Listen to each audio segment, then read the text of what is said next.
Alrighty, good morning and good afternoon to anybody who's in Europe, and I guess it's still late morning on the East Coast. So hello, hello. It is so good to see everybody here this morning.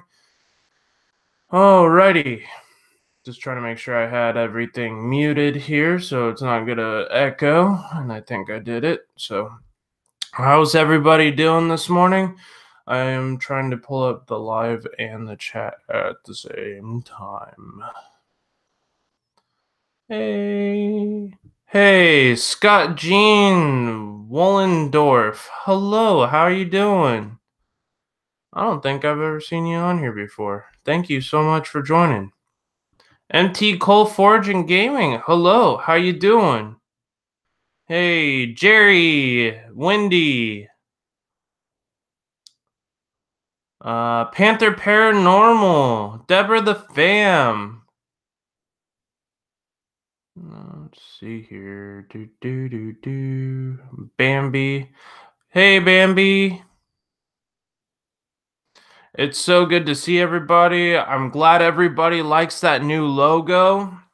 I do now have merch for this channel. I have coffee cups, which I will try to show you what those coffee cups and also the hoodies look like. I'm trying out something new for this channel, a new look, something a little more innovative. So just bear with me 1 second here. Okay. So today is going to be kind of like a dual channel promotion because I have some new stuff coming out. I got a lot of things going on with this channel, a lot more stuff to come, which is really, really awesome. So just give me a second here. All right, let's pull this up. Let's pull that down. All right. So these are the coffee cups that I will be presenting to my fam. Let me think. Well, let me see what you think of them. That is the new coffee cups. They come in black and they come in white. And on the back of the coffee cups, if I could get back to my other screen, you can see the little ghost with the new logo here. Let's see here, get back. And on the back, it says HSFL, and then it says Helping Spirits Find Light. So these are really, really cool, people. Get back here. Also, I have my new t-shirts with the logo. Unfortunately, right now, I only have them in black because I've been running some ideas, and I just wanted to see if these are going to sell. I also have hoodies. As soon as that ever decides to load. And they're really, really nice shirts. I actually bought one for myself. Actually, I bought a hoodie and a jacket for myself because they looked really good quality. And on the back of here, it says Helping Spirits Find the Light. And that's why the ghost is holding up the light bulb. So check it out. The merch is in the description. I think Nightbot has been posting. It's also in the description of this live stream, so definitely go check that out. Let me pull the live chat back up here. I hope everybody did like that. Hello, Mr. Moore, how you doing? So I did kind of like a Halloween theme, but nothing too scary. Kind of changed my look. Something that wasn't like that picture before was cool and all, but I think it was a little much. Hey, Diane, good morning. So great to see you. Hey, if you have Twitter, please tweet this out. Also, if you have Facebook, please notify your friends that I am live. I don't know if not a lot of people seem to have gotten the message this morning, but I see a lot of new faces, which is cool. There's some people I definitely haven't seen before. So if you haven't subscribed, yeah, the little white ghost is very, very cute. And so if you go here,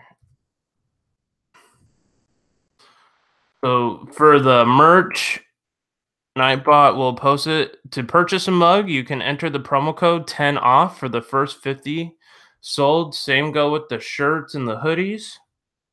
But honestly, if I were to do it, I'd probably go with the other code that I put in, which is the free shipping. I found it to be a little bit cheaper that way, actually. So there are the links for the merchandise if you're interested in wanting to get one of the hoodies or the shirts or the cups. Those links are below. So that's awesome. Hey, Haley Fam Jeweler. Hello, my friend. It is so great to see you. I will eventually have some more stuff like tote bags and stuff like that, but I kind of just wanted to do a trial run and see how this was gonna go.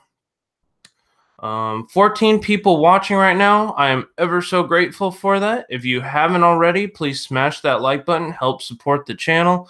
I'm always happy to have more and more people on. Boomer Rock. Did you want to come on panel this morning?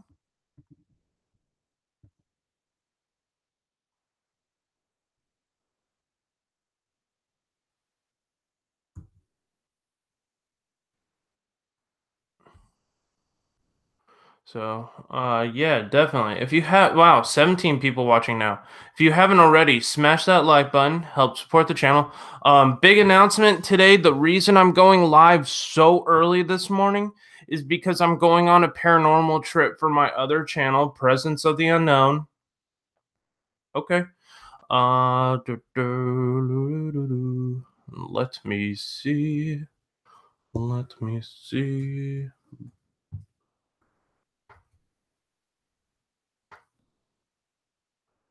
Well, I guess I have to do it this way.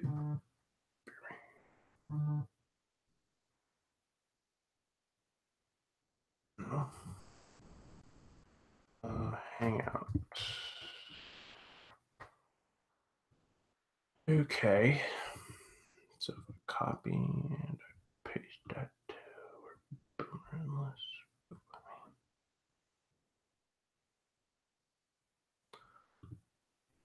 no.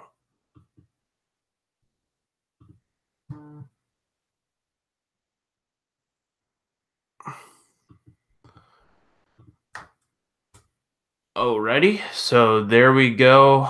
Boomer, I did send you the link. Close. Wow, 20 people watching almost right now. Thank you so much, everybody. I really, really, really do appreciate that. I just love my fam so much. Paranormal Mama, Country Girls Go Hunting, Goonie Hunter. Oh my God, so many great channels here.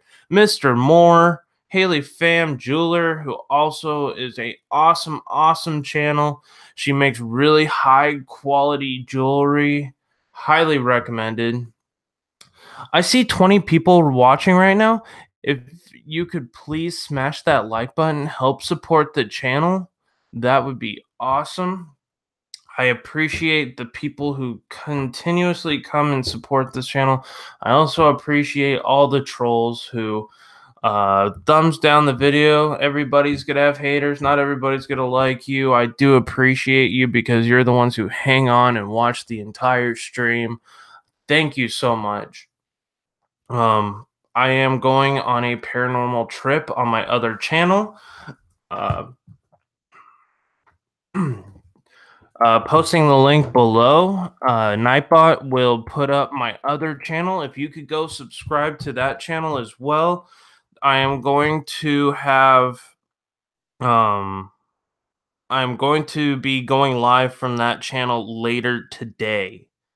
with my paranormal team. So definitely, definitely go check that out. It is an awesome channel with a lot of great people. Hey, Boomer, welcome this morning. Hey, what's up? Thanks for the invite. Yeah, no problem, Bo. What's been going on?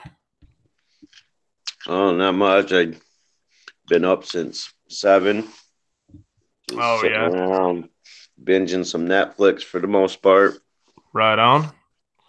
So, tell me about like tell me about some of your crazy paranormal experiences. What has happened to you that made you believe in the paranormal? Kind of give the people who don't know you a little bit of a backstory and kind of just give like a basis of what you have been through within the paranormal field. Uh, you Yeah. have you have the floor. So, Well, for me, it started out early in life. Um, when I started realizing there was something a little different about me. Um, Around the time I was 5 or 6, and I started like hearing all these voices all the time and seeing all these crazy, scary, freaked out images. Um, and back then, I never realized what it was, and I just, everybody wrote it off as just like a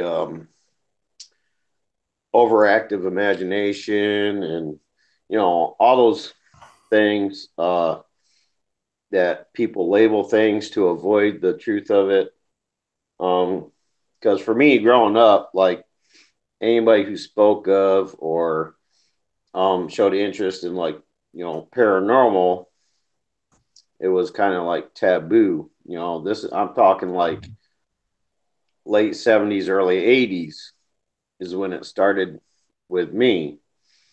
Um, and I was kind of, I was like always made to feel like I was the freak anytime I mention it to any of my friends or anything. But it wasn't until recently, once my life kind of got came to pretty much a halt, and um, things started picking up real bad lately. Over the last couple of years, mhm. I started doing these um, like private video sessions with friends on Facebook and stuff. Um,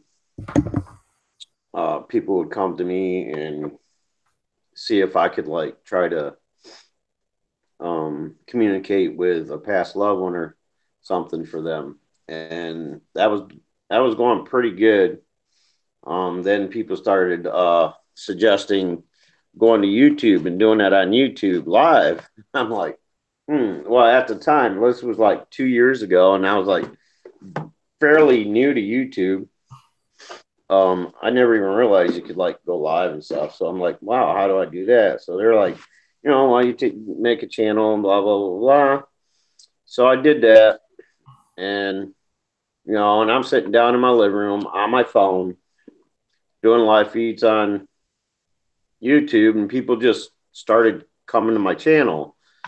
And the more people that came to my channel, the more I picked up on.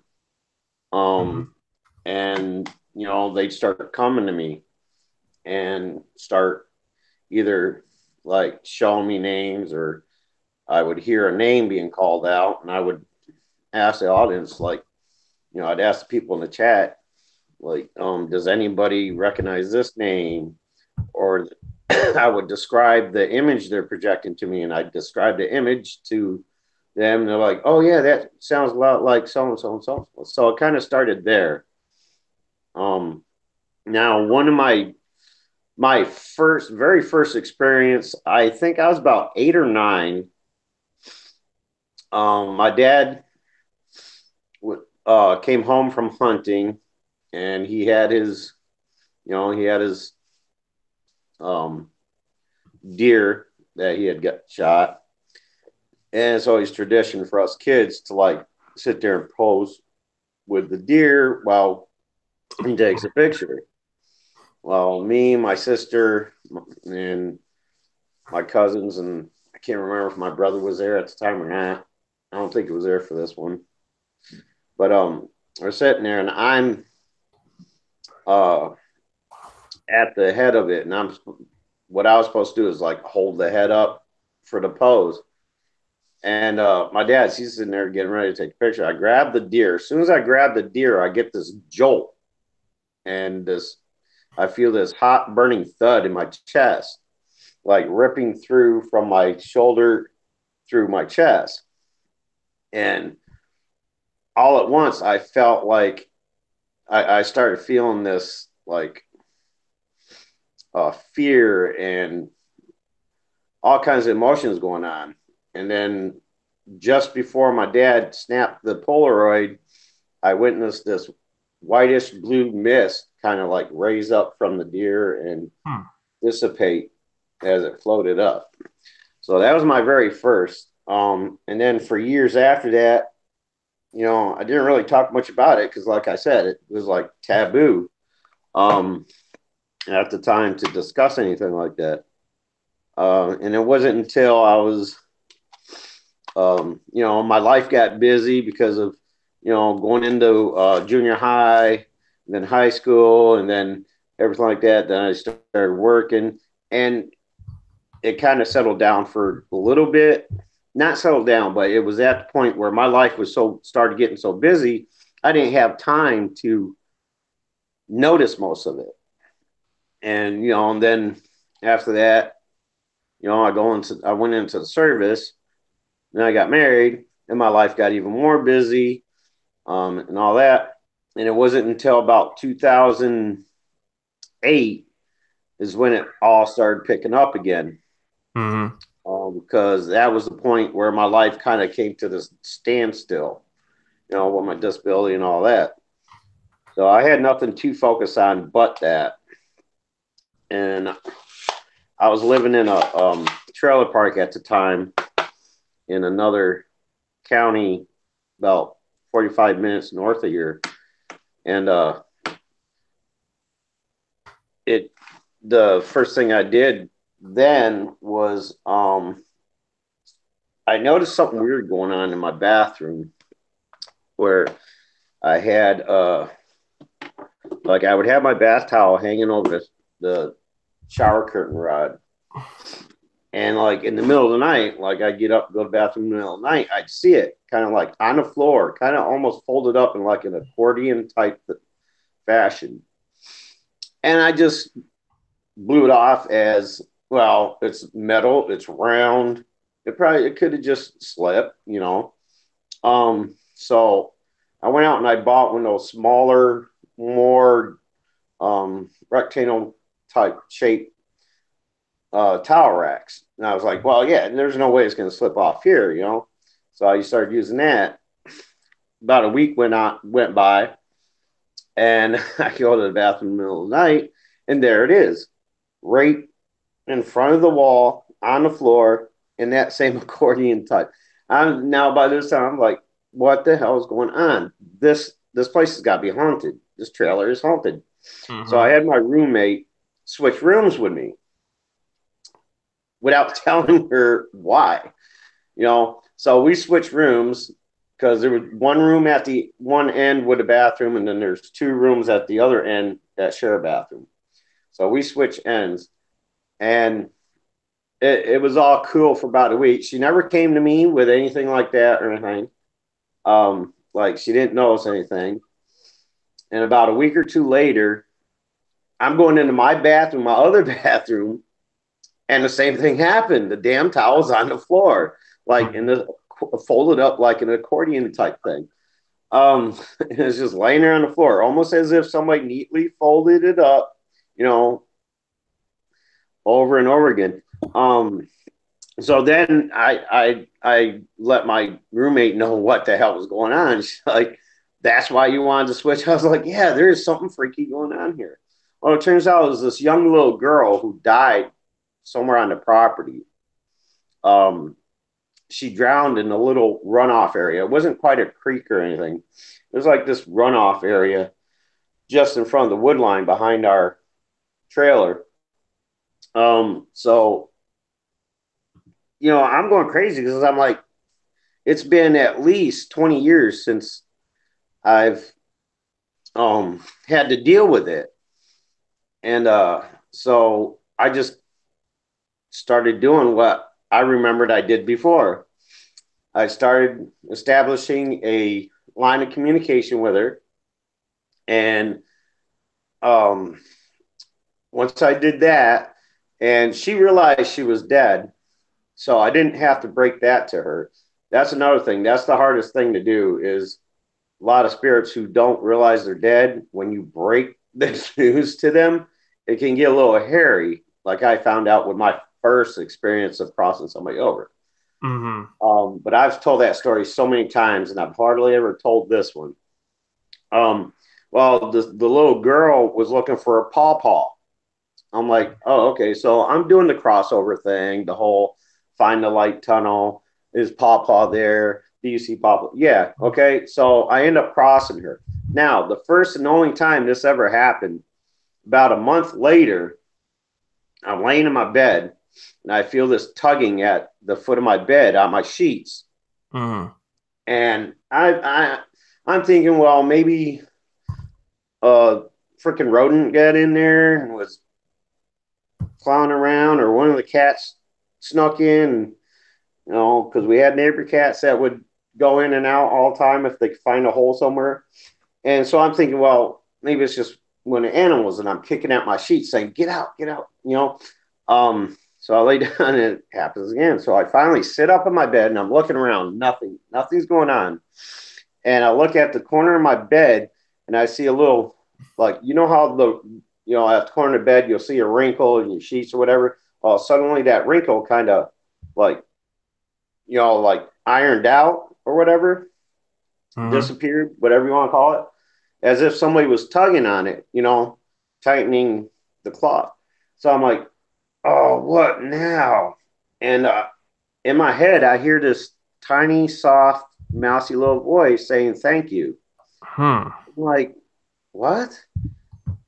And the voice replied again, thank you for um, helping me find Papa, or something to that effect. I can't remember. It was like 10 years ago. So, and with my memory, I can't remember word for word how the conversation went down. But what it was that little girl, and I wish I could remember her name, and I can't. Mm-hmm. Um, that little girl came back to thank me for meeting her up with her papa. Hmm. Um, so yeah, that was my two most like emotional experiences, like where it got really emotional for me. One had to deal with, witnessing, what the last breath, I guess, of an animal, seeing the spirits leave its body or whatever, and the other dealing with a small child who I had to cross over. Um, but I have a lot of them. There's been things that have happened to me as a child, um, and they're a little more intense. Not as emotional as that, but they were really intense and, I guess a little more horrific. And I try to stay away from talking about those. But yeah, I mean, pretty much that's how I got. I mean, I was like, I didn't go seeking for the paranormal. Like Mm-hmm. it came to me. Um, so I just recently started accepting it for the most part. Mm-hmm. Um, and and then over the last year and a half, 2 years, I just kind of been uh checking other channels out and stuff on YouTube, and met up with a bunch of other great people who are in the paranormal. And it was a shock to me to find out exactly how many, to find out how many uh, paranormal people, I guess, or people Mm-hmm. involved in paranormal, Mm, to fair. find out how many actually exist. Because to me, the past 40 some odd years for me, I'm like, I'm thinking like TV people that, like the professionals or the ones that call themselves professionals. I don't think there are really professionals in the paranormal, but No, these ones that go on TV and do these, um, and I keep forgetting the one guy's name. I've used to watch him as a child. That's pretty much like how before I Zach. figured out exactly how to cross the spirit because this guy, he had a show where he's on stage and he's um like just picking people out of the crowd randomly and saying, "Oh, this and this and this," and I keep forgetting his name. Um, but yeah, I kind of anytime like the first time this happened, I didn't know what to do. This was before I joined the service, and I was living with my cousin in a pretty rural area.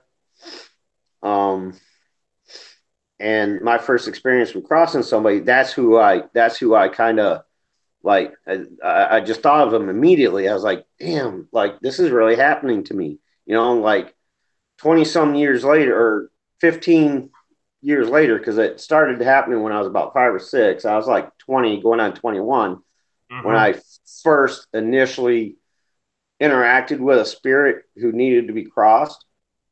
My first experience with that, I didn't know what I was doing. I was going crazy, like, and I was kind of sitting there. I mean, I was making her mad. She was getting upset because she's like, we're trying to conversate, and she's like, I'm trying to look for my mom or whatever. And I asked her, I was like, well, what year do you think it is? She goes, it's 1956, right? I was just coming back from a dance at school, Mm. and my friends left me on the road, and I kind of said, well, I think you're dead. And it's like all hell broke loose after that. My coffee table, which was one of those old 70s styles, like lumber framed with cushions on it kind of thing, those heavy ass things. That thing like swiveled Hmm. out from my couch about 10 inches. The room suddenly got like very cold and I got chilled. And for like 2 minutes there was nothing, like no, it was complete silence for like 2 minutes, and I started hearing this like whimpering sound.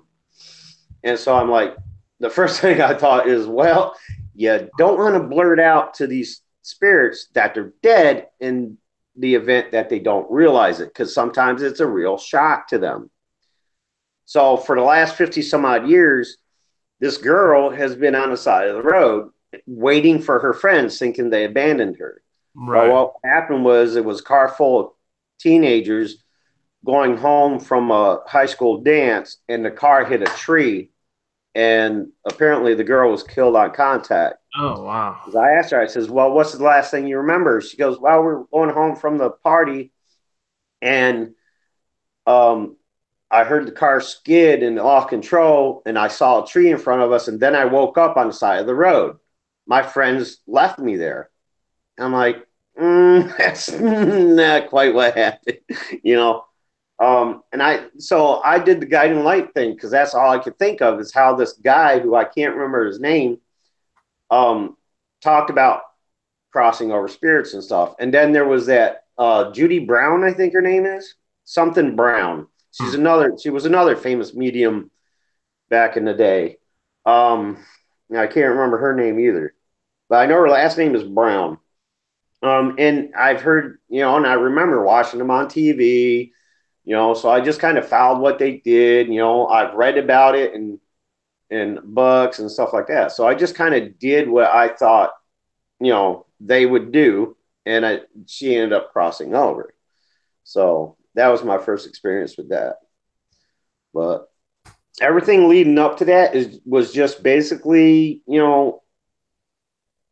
everyday common paranormal type interaction that the average person would have. Like walking through the house and you get that eerie feeling, and all of a sudden something falls off the banister or something like that. That normal kind of stuff. When I was like 12 or 13. Me and my sister and my cousins were down the corner at this old abandoned house called the Pigeon Sisters house, which is supposed to have been um, haunted as well. Um, and I was bit by an invisible dog. At the time, that's how we're thinking about it. You know, we're kids. You know, so I got bit by a dog that wasn't there, a spirit dog, I guess. Um, so Weird. you know, Huh. we're out there messing around. I feel the sharp pain in my calf, Mm-hmm. and I look down and my leg is bleeding. So me, my cousins, my sister, we all running home screaming for my mom, you know, and they're all like, "Mom, mom, so and so got bit, so and so got bit." You thought I was giving up my real name. Anyway, um, they're like, "Oh, you got bit, you got bit." My mom's freaking out. What do you mean, got bit by what? He says, "He got bit by a dog." He goes, "You mean what's her name?" No, no, an invisible dog. And she's like, "Come on, guys, knock it off." And my sister's like, "No, mom, look at his leg." And I put my leg up, and there was nothing there. Nothing, no blood, no mark, no nothing. We all looked at it. My cousin Kenny and my sister, we all looked at it, and there was blood on my leg. Okay, they all saw blood. I saw blood. I saw 4 puncture marks in my leg. And by the time we got home, there was nothing there. So my Hmm. mom whooped all of our butts Mm-hmm. uh, for scaring the hell out of her, and she accused us of lying. And that's what it was like back then. Like nobody wanted to believe in that stuff. It was taboo to talk about it. It Right. was unbelievable for something like that to happen. You know, we're talking like mid 70s to early 80s. You know, and all that kind of stuff was like unheard of. But Mhm. those are my earlier experiences, That's awesome, and dude. you know, and Well, ever since I got here, it's been even more active. oh yeah, for sure. Same here, Yeah, man. yeah. It seems like the less busy your life is, it's Mm-hmm. not that it came back or it ever left, or it just means you just not occupied with anything else, so you take notice of it more. Mm-hmm. You know, because when I I was just in the wanted to army, real quickly thank whoever just bought one of the hoodies that I just created for my merch channel. Thank you so much. If you can please put your name in the please put your name in the description here so I can please shout yeah, you out, post your link for everybody. That is so awesome. And if you could please smash that like button if you haven't already. If not for me, if it's for Boomer. What? Wendy? Thank you so much. Oh my gosh. Let me get your link up. If you everybody all could thank right. I can't Wendy. see the chat or A oh, bunch of excuse people me, were saying because hi to I'm you, on my Boomer. I'll phone. go But back into the message here. so, But hello everybody. Wendy, I actually just subscribed to your channel. So wow, thank you so much, my friend. It's a birthday present Cool. for yourself. Awesome. So that is Wendy's link that I just posted. If you could please go subscribe to her channel, I'd like to shout people out. Wow, that is so awesome. Thank you so much. Yeah, I'll Uh, definitely check that out at some point. Absolutely. Yeah, she bought, let's see. She bought one of my t-shirts with or one of my jackets with the new logo on it, which is always awesome. Oh, sweet. Let's see. Back. Let me see here. I'll be right back. I'm gonna put the rest of my banana split in the freezer. Gotcha. Yeah, I can't wait to have everybody like tweet it out with them in their HSFL jackets. That's going to be so awesome. So, for the first 50 cups and shirts and jackets sold, I have a free shipping on those or 10% off. So, please go check that out. I want to kind of do a trial run with the HSFL coffee mugs and the shirts and jackets before I start adding some more stuff. like tote bags. There's so much stuff I can add to it to make it better, but thank you everybody for checking out the merch. I do appreciate it. Yes, I cannot wait. Uh, wow, thank you for the 33 people that have thumbs up this video. I am going to Awesome, be guys. creating a new contest. It's probably not going to be this month, but probably next month, with some other YouTubers, and it's going to be, from my knowledge, uh, and I'll probably make a special edited video to make it all look nice and pretty. But rumor has it that we're probably going to be doing one merch giveaway every month. And we are also going to be doing kind of like a 50-50 raffle type event. Ghost Mafia has more of the details. We will be releasing more information coming up on that. But yes, I did get the merch up, left a big like. Thank you so much. 35 likes right now. And if everybody can please, thank you so much, Al Carey. It was awesome to go onto your channel for a little bit while I was at work last night and say hi and check out your channel. You're such a great YouTuber. It was a pleasure to meet you. Um, I know. It's really bad. I bought one of the t-shirts and one of the mugs myself to kind of present to everybody. Um, so definitely check out the merchandise. If you could, it'd be awesome if you could get one of them so you could tweet it out and get my name out there and show your friends. I'd always shout you out if you got one of my products.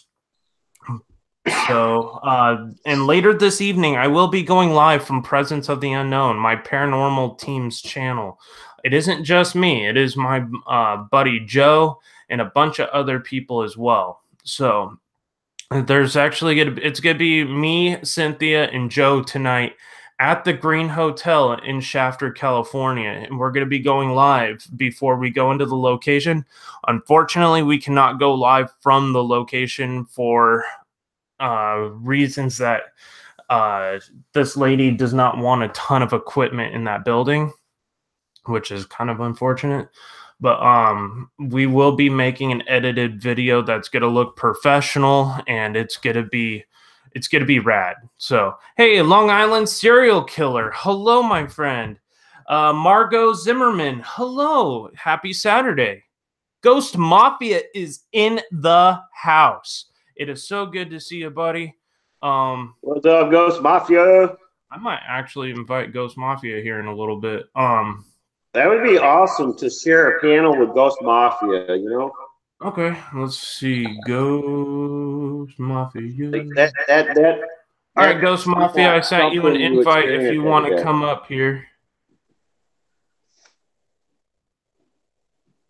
I'm almost Yeah, getting not everybody faster. gets that opportunity to share a panel with Ghost Mafia.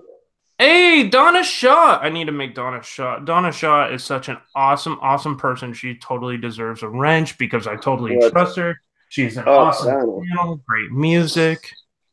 Um, I Yeah, love keep out Donna Shaw. on the time here. Donna Shaw is amazing.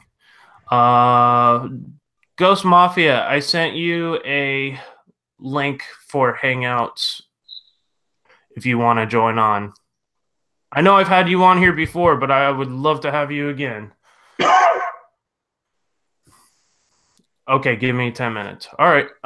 Boomer, any crazy investigations you've been on lately? I haven't really done any like investigations per se. Most, excuse me, most of the stuff I do is kind of like in my own apartment where there are like up anywhere from 9 to 11 spirits at any time hanging around here. Um, 2 years, about 2 years ago, yeah, 2 years ago, it'll be 2 years ago this November. I was at my little cousin's place because she called me and was telling me about an issue they were having there. Um, and I went down there And the what was going on was her daughter, her oldest daughter, was complaining that she kept seeing this entity in the apartment with these red eyes and sharp teeth, tall, dark, kind of cloaked type of entity. So I'm like, and this is the first time I ever heard of red eyes. And since then, I found out that this red eyes entity has been spotted in various different places around the world. Um, so I went down there not knowing what I was getting into. I was just like, I had just been doing this this readings thing on Facebook for my friends for only a couple months or so. Um, and I'm like, yeah, I'll go down and check it out with the assistance via internet of my good friend and uh, um, former uh, um, service member Mm-hmm. Antonio Gum. With his assistance via internet, I went up there, went to the apartment, and I spent a week at their apartment checking this thing out. And I'm not going to go into any kind of detail this time. I have on my channel in the past, but this thing was just out to destroy the family, like most dark entities are.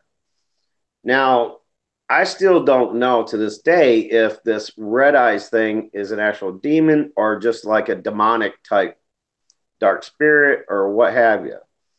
Um, I just know that there's been sightings of it like all around the world. And so I went there, I interviewed the kids and at separate times in separate rooms, and they all came up with the same story. Um, this thing I did a video interview with the daughter um, that I had posted on my previous channel on YouTube and recordings of that she was not aware of. We were recording her. She was sitting in the bathroom having a conversation with this thing. Hmm. Now, this thing, what it did was it came in and presented itself to the children as a past, for lack of a better term, loved one. Hmm. Um, so it came to them in his image, trying to gain the children's trust. That's the first thing they do. They try to get to the children, gain their trust, and then they try to work their way into the family core and disrupt everything. Well, as soon as I got there, that all kind of like that ruined his plans. So Mm-hmm. um he was aware that I had um like he was aware of the fact that I was a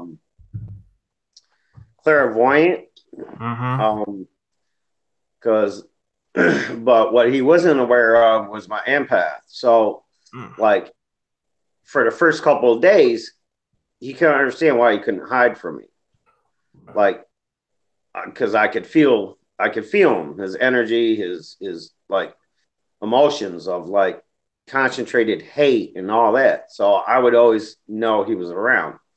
After a while, after the first 3 or 4 days, he kind of caught on to that and figured a way to kind of clone himself or hide himself from me. So it Mm-hmm. was kind of like spotty for the last couple of days until 2 days before I left, when he attempted to try to possess me. Now, not a physical possession, but he tried to possess my mind and control Wow. me. Hmm. And he failed at that. And I'm not going to go into detail of what I picked up from this thing when he was trying to possess me. Because when a spirit tries to possess a clairvoyant or an empath or something like that, you're literally, it's like reading their mind. Like you Mm-hmm. literally know like everything about this thing, what they're trying to get you to do. Okay. And I can't even discuss what this thing wanted me to do. And thank God it was my family, like, because my will was stronger than it, because I don't know what would happen if they weren't actually my real family. I'm afraid this thing, like, if it was anybody else but me, this thing probably Mhm. would have got to them and it would have turned out different. That's But seriously being would that not this have is my been. family, my blood, I knew like I had to do everything I could to fight this thing off. So finally I fought it off. And the day before I left home, this this character comes in. I mean, this guy. I mean, there's no words for this guy. Just like total negativity. All Mm. right. Now the day before I went home, this guy comes over to their place. He's there for about 30 minutes or so. And the minute this guy leaves, it was almost as if like the whole apartment filled up with light and like everything was peaceful again and like you know so I can only assume that this entity kind of attached itself to this other guy and went with him saying, yeah, here's my new home. I'm going with this guy. Now what kind of validates this for me is a week after I got home, I'm talking to my niece again, well, little cousin slash niece, whatever. um Mm. I'm talking to her on the phone, and she tells me about this guy was arrested. He freaked out, barricaded his family in his apartment. The cops were there. They busted in on him, found drugs and everything all over the place. So the guy was arrested, spent a couple of weeks in jail or whatever, and it was just crazy. And I'm like, yep. So put two and two together. Just a week after Mm. he was at the apartment, and after I left, like all this all of a sudden goes down. Like he freaks out, tries to hold his family hostage, barricading the doors and stuff. Holy. Um, and and then they bust in, find drugs, and he's arrested. Wow. So I don't know exactly what happened after all that, but All right. yeah. So Ghost Mafia is joining on right now. well, that's kind of what. That's I mean that's just like the tip of the iceberg of Mm-hmm. 40 some odd years of experiencing various types of paranormal and stuff. So, Right. That's awesome, man. What's the craziest place that you've ever been to personally? my own home, my childhood home, my childhood Oh, home. All right, God, that's in my horrible. sister's room when my aunt and uncle came up and visited from Florida. Mm. Um, they were staying in my sister's room, and my uncle died in that room. So when he died, it kind of like opened up this portal or ripped something and created a tear or whatever. And ever since then, like we started having really bad problems in that Mm-hmm. room. From day one, my sisters would have these terrible nightmares, which they've never had night terrors before. All of a sudden, they started having night terrors, like almost on a basis. Then there was a lot of stuff that kept happening over the years. After I had moved out, my brother had an experience there where he was kind of like shoved out of the room and wasn't able to get back in, as if something was holding him back, keeping him out. And then my son, years later, my son had an experience there where he said he was laying on the floor and it felt like somebody was like kind of just plopped down on his chest, kind of like when a dad's playing with their kids and the kids being all happy and plops their bum on their chest or whatever. He said it kind of felt like a small child just kind of sitting on his chest, and that kind of freaked him out a little bit. And then I had an experience there after I came back from Indiana in '03. I had an experience in that room where I'm laying on the bed, um, and I go to sit up and I can't sit up. Like I physically can't move. And then all of a sudden, like I couldn't breathe, or like something was holding me down, like straddling me and holding me down, like at my chest and pushing so hard that it caused me to not be able to breathe. And it was like for at least a minute. I'm laying there, not trying to get up, or not being able to get up, not being able to call out to anyone until I just kind of like it just took all the energy I had to muster, and I just kind of flung my arms out in front of me. And as soon as I did that, I felt a release off my chest, and I was able to sit up. And I sat up, and I got the hell out of that room. And and then after that, everything kind of settled down. For the remainder of the time I was staying there. But the whole time I was staying there, my family did nothing but fight. Like I was fighting with my son, I was fighting with my cousin, I was fighting with my parents constantly. Like there was always some kind of crazy fight going on for nothing. And then I finally left there, and eventually I ended up, staying with other family members and stuff before I actually was able to get on my own 2 feet again and get my own place and stuff. But yeah, I mean, yeah, living in that house, growing up in that house, and my grandparents lived next door, which that house was also haunted. Um, Apparently, two bank robbers back in the day used to live there with their mother. And apparently the cops caught up with them there, and there was a big shootout or something. And I guess one of the brothers ended up getting shot and dying in the house. Wow. So, and years later, after like when I got about a year or so after I got out of service, we moved back to Ithaca. After a couple of years, I someone else had bought my grandparents' house next door to my parents, so we rented it from them for a while. Now, there was a day where me and my wife were in the house and the kids were out back playing. And my wife was standing in the dining room looking out the window, with this like puzzled look on her face. And I'm like, well, what's wrong? And she goes, the kids are acting weird. I'm like, what do you mean? It's like, well, Brandon's over here like he's talking to somebody else. Chelsea's over there like she's talking to somebody else. And so we're observing them for a while. And finally they came in, and my wife asked, like, what were you guys doing out there? Oh, playing with our new friends. Mm-hmm. And we're like, what? So yeah, this big girl and little boy, we're playing with them. Right. I'm like, well, where'd they come from? What do they do? Hop over the fence or something? Because we can't see nobody up there. It's like, no, they lived here. I'm like, really? And so that was kind of weird. And another weird place about that place, we couldn't keep any plants alive in that house. Now, when my grandparents lived there, it thrived. She had like wandering jewels or whatever the hell that one plant is that like grows all over the damn place with them, and kind of like the spider plants and stuff like that. Like my grandmother had all kinds of flowers and plants growing all the time. But when me and my wife moved in there with the kids, and we were there for about a year, I think.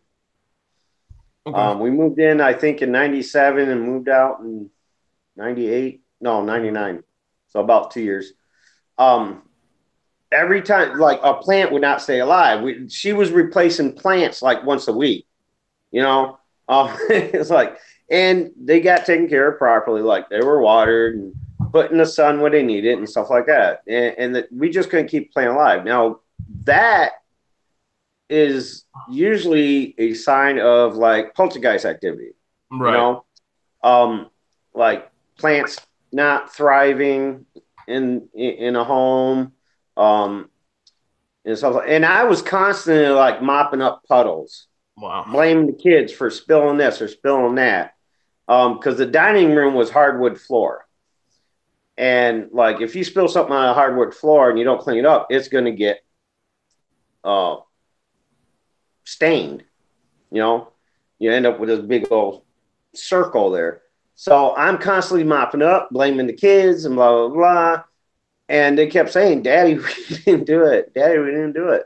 I'm like, okay, whatever. Well, I later discovered that pools of liquid or water or whatever appearing in unexplainable areas, like, Okay. like there's no pipes broke or anything like that. Like in Mhm. areas where there shouldn't be a puddle of water, Right. I discovered, well, that's another sign of like poltergeist activity. Right. So all this started freaking out my wife, and she's like, "No, I want to move out of here. I want to move to Indiana with my sister and my mother." At the time, her mother was living out there, bless her soul. But she's like, "I want to move to." So she concocted this plan with her sister. So that's another story. So she ended up moving out because I had a job. She was moved out there and was staying with them. The idea was for her to stay with them until she got a job, got us a place, and I'd follow her out there. Well, that didn't happen. Um, she ended up sending me a John Deere letter and a email. So since 99 till 03, I was like back and forth between Indiana doing all that.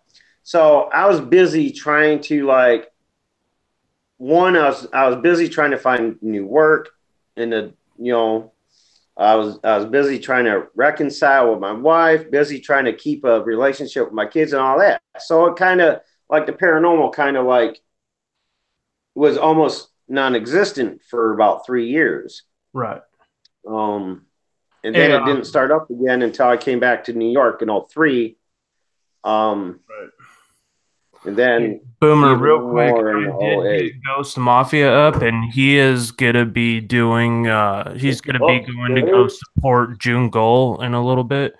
Um, Yes. so if we could give him the floor and see if he's been anywhere recently, and Ghost Mafia, you have the floor, my friend. Been dealing with the storms that's been coming through here Yeah. last night and this morning early. But yeah, June Gall is doing her walk for life today Mm, to prove to her doctors that her life is worth saving. So wow. and June Gall is an excellent supporter of all of ours. Oh yeah. I don't want to come on here and promote somebody else's channel, but if there's anybody June Gall that, deserves that it. June Gall's needs awesome. it, June Gall needs the support, guys. Really Exactly. do. She's looking at a double lung transplant, Ooh. and she's doing this walk without the help of oxygen to prove that to prove to the surgeons and things that her life is worth saving.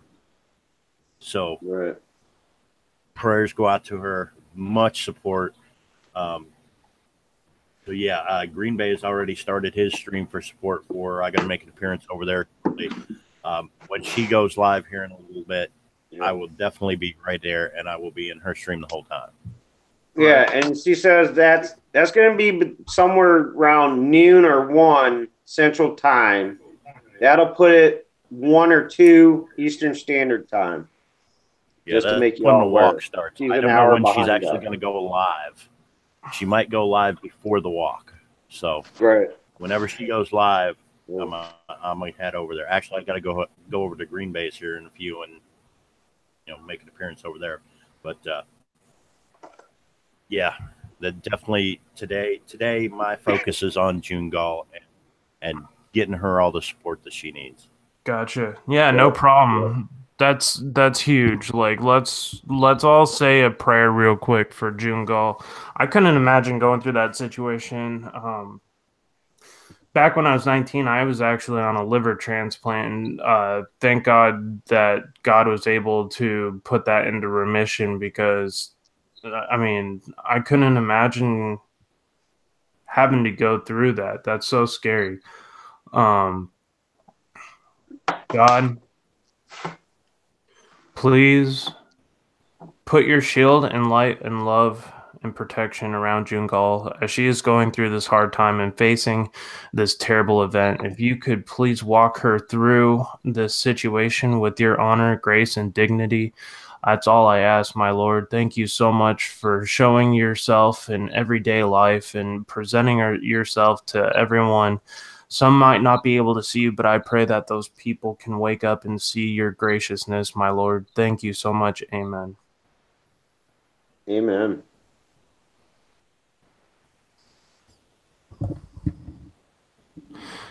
Oh man, that I mean that's so rough. I couldn't imagine.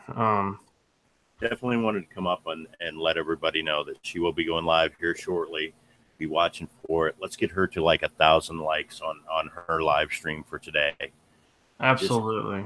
inundate her with support for everything that she does. She's such a great supporter to the YouTube community and really good friend. So, Absolutely. and I love her drone videos. I've actually never seen her drone video, so She's, I'll have to make sure I check that out because I just supported her channel not too long ago, and she's a very, very sweet person and a big supporter about just about yeah. everybody here on YouTube. So if you haven't already, please go check out June Goal and make sure you support her channel, help her out. Right. Ghost Mafia, if you want to post her channel since you're a mod, if you want to post her channel, you can go ahead and do that. Yeah, let me pull it up here.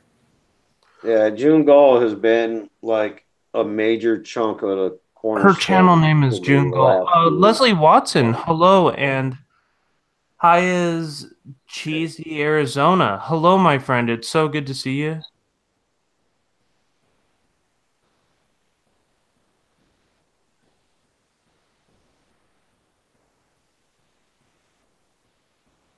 I'm just trying to pull some other stuff up right now. Yeah, go support June Goal.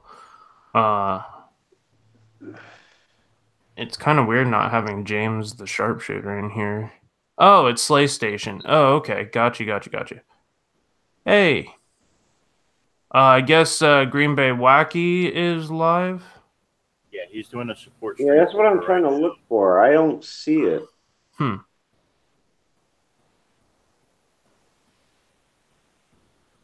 Okay, so there is June Goal's channel right there. Oh, gotcha. Okay. Yeah, see, I don't let the trolls bother me anymore. They're not important, but they do give me all the watch time, so that's awesome.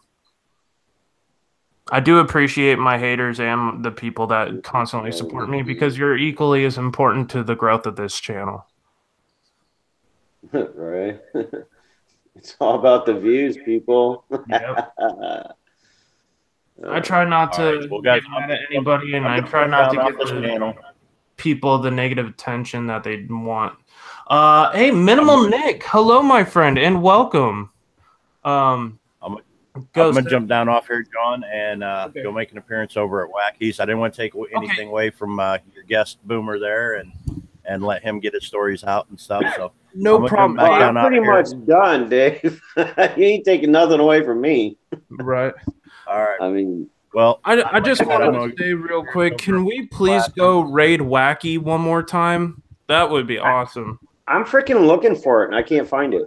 Okay, I'll post the link below. I'll go grab Wacky's link. All right. Get it? I'm gonna go ahead and sign on to That's not what your. she said, by the way. I'm not I'm gonna gonna go to Yes. you. So Everybody, right here, check like out the check thumbnail out is Boomer's channel. He's a great guy. Does a lot of cool things. so Find me over there all they're the time. live on Green Bay Wacky right now, right? Yeah, he just Green went live a Bay while ago. Wacky raid hashtag. I can't even find him in a search. Raid. Like I'm posting the video like, right. it's like I'm blocked or something. I can't find Green Bay. Okay, I'm posting the link for the video right now. So if you could put in HSFL raid, There we go. I am going on right now. Just put in HSFL raid. Let me know when everybody's ready. All right, John, I'll catch you over there. All right. All right, Dave. Much love to you, brother. Yeah. All right, let me know when everybody's ready so we could do this HSFL raid. Go click on Green Bay Wacky's link, and I am going to post the first one. So 5, 4, 3, 2, 1. So HSFL raid, put hashtag HSFL raid, and we're going to raid his account right now with all the love and support that June Goal needs. Prayers for June Goal. All right, I got unmute my TV now so I can hear it. I kind of want to hear what Green Bay says real quick. Okay, I'm still not hearing nothing. What the? HSFL Paranormal. Good to see you, Boomer. And Gamer X6500. Just assume Let me turn that down. Screwed up with YouTube all the time. Yeah, turn that down. That's all I can say. Hey, people have been tweeting this out. You're up to 62 right now. Where are we going? More. That's right. Get 100 or more in here. I hate typing. Love June Gull. Guys, I just want to explain this again real quick. If you do not know June Gull, she is our YouTube sister here. She's a friend of ours personally, and she needs a double lung transplant. Think about that. 16% capacity. Imagine your lungs only at 16%. She always has So you're listening to it live, people. June Gull has really bad lungs. Needs a double lung transplant. She needs our help right now. Please go click on the YouTube link that I just posted for Green Bay and put in HSFL Raid and go support that channel. Yeah, sure. Our good brother Ghost wants to come up here, June. Okay. So take your time. We're dropping a link to her live stream. We all want to be there and support her. We want to get as many people in this live stream before she starts to go along with everyone else that she's going to get over there. I got a compliment out there, and I want to say thank you to Lowell's girl. She said, Cab 7 makes the pens look hot. Oh, my goodness. Oh, yeah, by the way, you are welcome to share our latest video. It's called Fancy Pants Dance. Oh, my gosh. If you want to see me and Ben be ridiculous, yes. Thank you so much, everyone.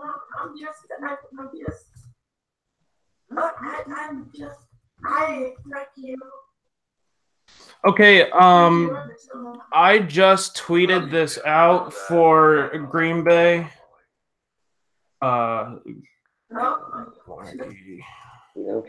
trying to work on getting it in there. Nice. Going on Coach Mafia. Got a shot praying for you. Michelle. Thank you so much. Everybody also said if you come along, you that really bad. You try to make you Boomer Rocks fans. in the car doing a live stream saying I'm sorry because she still has 6 hours left to drive. There was no way she was going to be able to make it, so she actually turned around and went back home. I know I feel really bad for her. Yeah, so, I mean, amazing. Please go support. If you haven't, please smash that like button. This is so amazing. I was just over on HSFL, and he brought me up on Pannel. I told him, I can't stay here long. I've got to get over to June's stream. She's going to be going live on the show. As much support, get as many people rallied to the cause as I can. So I've been tweeting out. I gave you a shout out over there on that HSFL stream with Boomer Rock, and let them all know you guys were over here. They just came over and raided you, Green Bay. I don't know if you noticed or not, but Sweet. HSFL just did a raid on you. HSFL. Thank you so much. Thank you. We're trying. Thank you ever so much. I know you were crying a little, June, so I was trying to overtalk you and keep the show going. Yeah, I was trying to. It was okay. It's okay to cry, you know. Oh, my computer's so slow. You have to give a disclaimer on that video. We know it's not quite as sexy as June Gull's foot video, but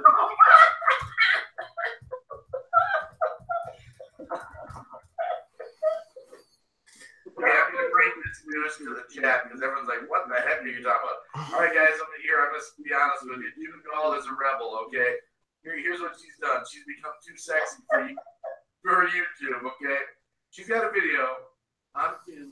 All right, everybody. Yeah, that's Green Bay live right now. June Gull is in desperate need of our help, love, and support. If you could please go support her channel, share the love. Thank you, everybody who has joined today. I am so appreciative of all the love and support.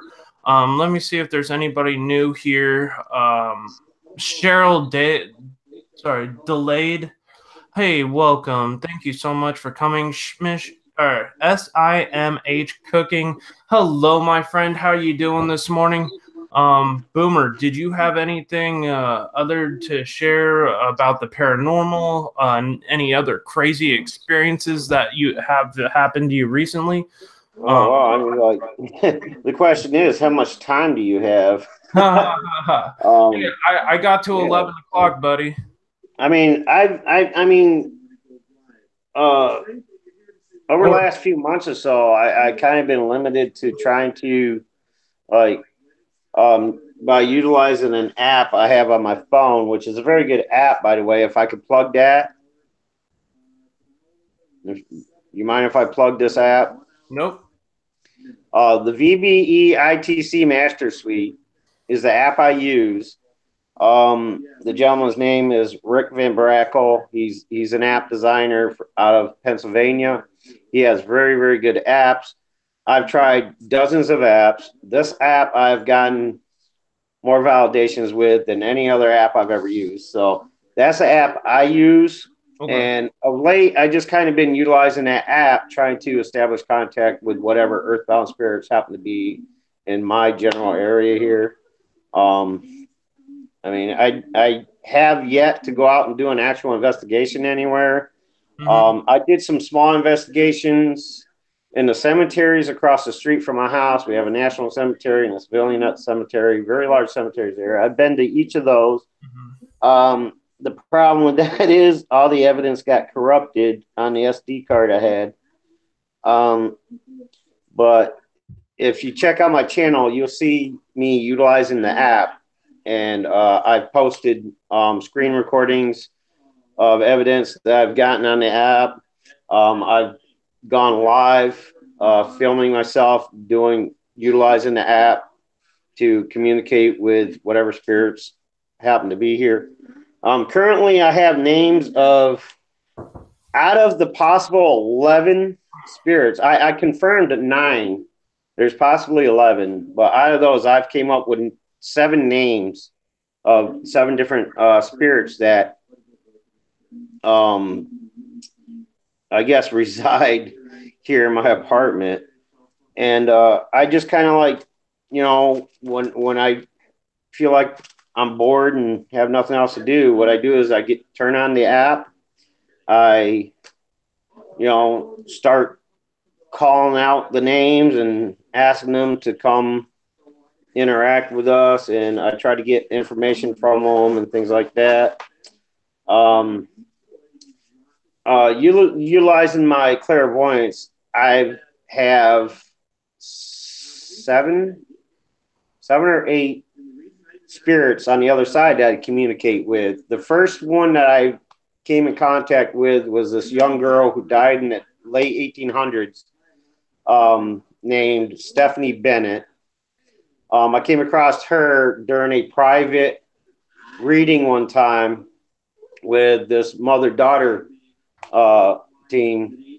And Stephanie came through during that session, and she just kind of stuck with me the whole time, kind of being my spirit guide, per se. And that led to her finding my daughter, who passed away when she was 3 years old in a house fire in Kansas. And then from there, on a later session with the same 2 mother-daughter team, we discovered it was the woman's cousin, so the mother's niece, I think. Anyway, they had the woman's cousin had a child who died of SIDS, who Stephanie Bennett, being a distant relative of hers, was able to locate. Now, she came to me in the form of a 6-year-old girl, which is something that's possible once you cross over. Like infants who die as infants or of stillborns or and such like that, once their spirit is crossed over, they have the ability, the capability of aging themselves up. They can present themselves to you as, you know, the whatever form they wish that you would be able to identify them by. So, you know, there's those three. And then, you know, also there's a couple young boys who I crossed over from a friend's place via internet, which is a very hard thing to do. It's so much easier to cross them when you're there in person. It's very hard to utilize the internet to cross a spirit like 10 states away. My friend lives in Washington. Her name was Chris. She lived at the home she was living at the time, had 3 spirits there, an old man and 2 young boys.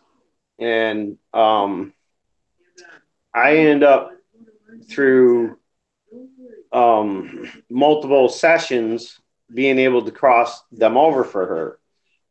The first one was little Andy. His name was Andrew. I can't remember. I researched it. We found out online that there was Andrew there, and we found out his mother's name and the father's name and all that and everything. I had it written down somewhere, and I don't know where it is now. But so Andy was the first one we crossed, and then Danny was the little kind of troublemaker spirit there. He was a little bit older than Andy, and Andy died like sometime in the early to mid 50s. Danny died sometime toward the end of the 1920s. And I determined that by when they project their image toward me, they show me like the kind of garb they're wearing, you know, their clothes. Based on their clothes and their style, I determined an average range of time period to where, you know, they had passed away. So that took place about a year and a half ago, 2 years ago, before I started YouTube, when I was still doing sessions online. And then there's so those are the children. Then there's Spot, which is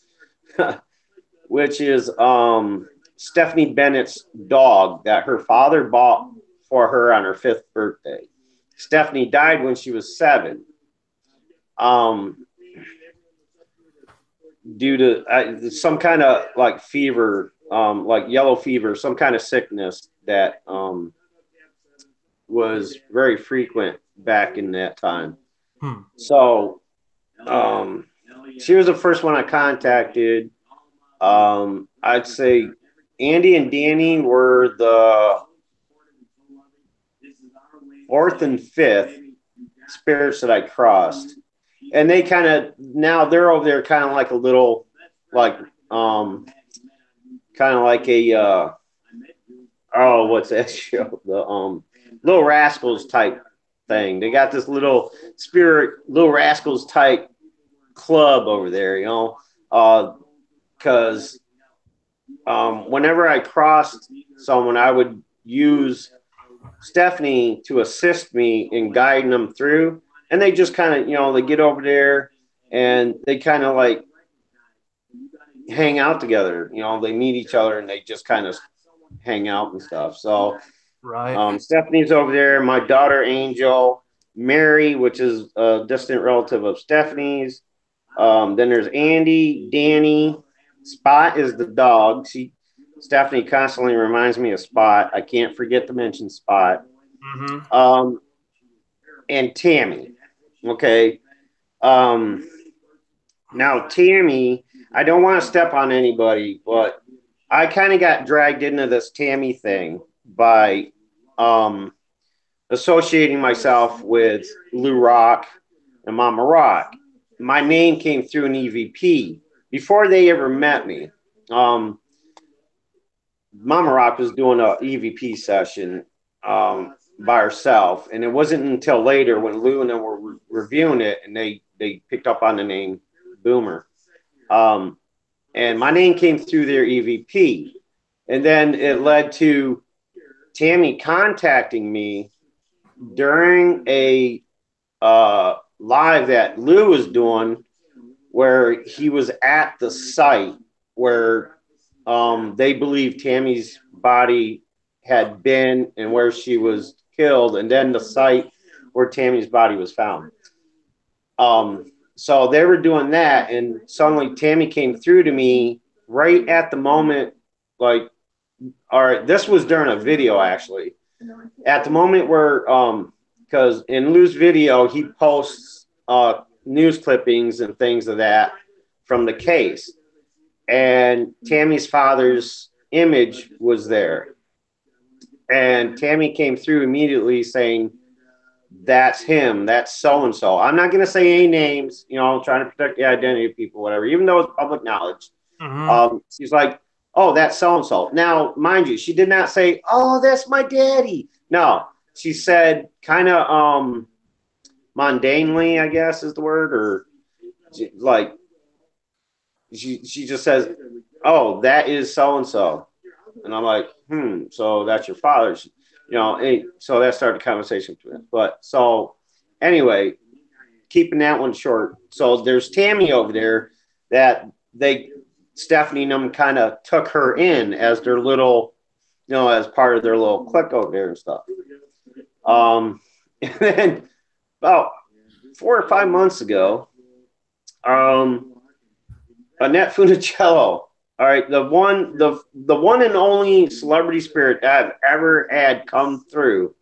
I was in the middle of a live stream, and I believe that live stream's still up, unless it was on my old channel and got deleted. But I was in the middle of a live stream, and somebody's hollering Frankie to me. So I asked the group, I says, does anybody know Frankie? There's a Frankie coming through. And I hear, no, where's Frankie? And I'm like, what do you mean, where's Frankie who? You know, and I started thinking about it. So I don't know how exactly we came to the conclusion that this was Annette looking for Frankie, other than like everybody started like getting on Google and stuff like that, and they got all this information. Well, I had not been on for about a week or so, since it was a week after Annette's birthday. Okay. And what Annette was trying to do was contact Frankie she wanted me to deliver a message to Frankie for her birthday or whatever. So that happened. And that was and then that was it, like, for that. And now Annette, I guess, is kind of like the little den mother type thing there. But Stephanie always reminds her, hey, I've been here longer. I'm older than you, you know, technically I'm older than you, but yeah, she's kind of like the little den mother over there. So I got this spirit group over there who kind of helps me out and assists me whenever I'm, you know, trying to gain information from somebody or trying to keep them away a little bit, like, because on a daily basis I'm getting bombarded constantly of spirits trying to contact me to get messages out to these people who I have no clue who they are. Right. So, and June Gall, as a matter of fact, June Gall a couple months ago actually taught me this technique I could use to close myself off. And for the most part, it works. Ever since I've kind of got that technique down, the voices and images and everything have kind of like settled down to like maybe not nil, but it's a lot less than what it was before I was able to learn how to close myself off. So, and saying that, as I'm closed off, if something comes through, that means, like, I mean, this person has something important to say. They're so persistent, they're actually breaking through my shield, per se, to get this message to somebody. Right. So that's why of late, like on my lives, I don't break in the middle of my lives with, oh, by the way, does anybody know? Because I've closed myself off, and I'm trying to limit the amount of spirit communication, you know, because it does drain on us. You know, it takes a lot of our energy to channel, like, spirit energy. Need in order for spirit energy to communicate to us, they have to actually kind of, in a way, like, use our energy to come through. Mm-hmm. Right. Um, and it drains on me, like, using my abilities, especially the empath, you know, picking up on people's emotions and stuff, and it kind of saps you. So I'm trying to limit how much I do it these days, because it's just, you know, it got to be too much for me. Um, and I'm even accounting that for the fact of my 2 strokes this at the beginning of the year. I count my strokes to the fact that I've been doing so much paranormal and using my clairvoyance to help people communicate with their past loved ones, that it puts such a emotional, mental, and physical stress on me as well, that it actually threw me into a full-blown freaking stroke. And it took me like a week and a half, 2 weeks to recover from that stroke. I was going to give up YouTube. I was going to give up everything because of it, because I didn't want my people out there seeing me like that. I didn't want to go live because, like, I was like, what it did is it really sent my Tourette's to the roof. And so I was constantly ticking. I couldn't get my right side to stop shaking. I couldn't stop slurring and stuttering, you know, and that just, like, I wasn't going to do it. But I had a few friends out there who kept in contact with me and says, hey man, you know, this will pass. We're praying for you and all that. And so I finally got better, and, you know, and I just kind of slowed down a little bit with the Right.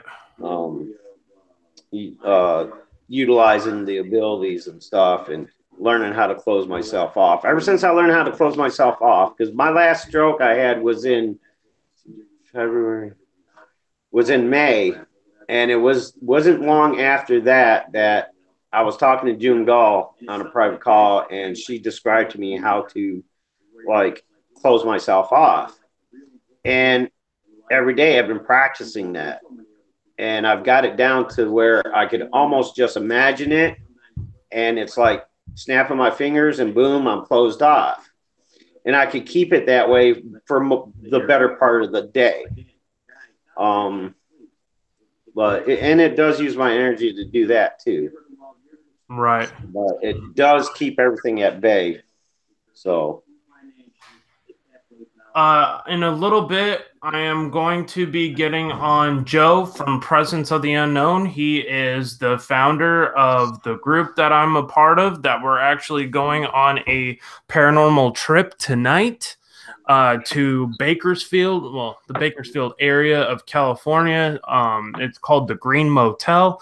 It's incredibly haunted, and supposedly it's going to be crazy. So we are going to be going live before the location. We cannot go live during at the location. So we will be updating everybody on what is going on there. This place is supposedly really messed up. It's so bad that nobody actually can spend the night in that hotel anymore. It's no longer a hotel. It's actually a museum. So please go check out Presence of the Unknown. Yes, Sharpshooter and Nightbot just posted the link below. Please go smash that like button. Please support the channel. We are 1 away from 50 likes right now. I'm not gonna say it, but if we could get up to 100 likes, I'll do it. I'll twerk. And I don't even know if I had liked yet. Oh shit! Because I'm on my phone. I can't remember if I did or not. Let me go.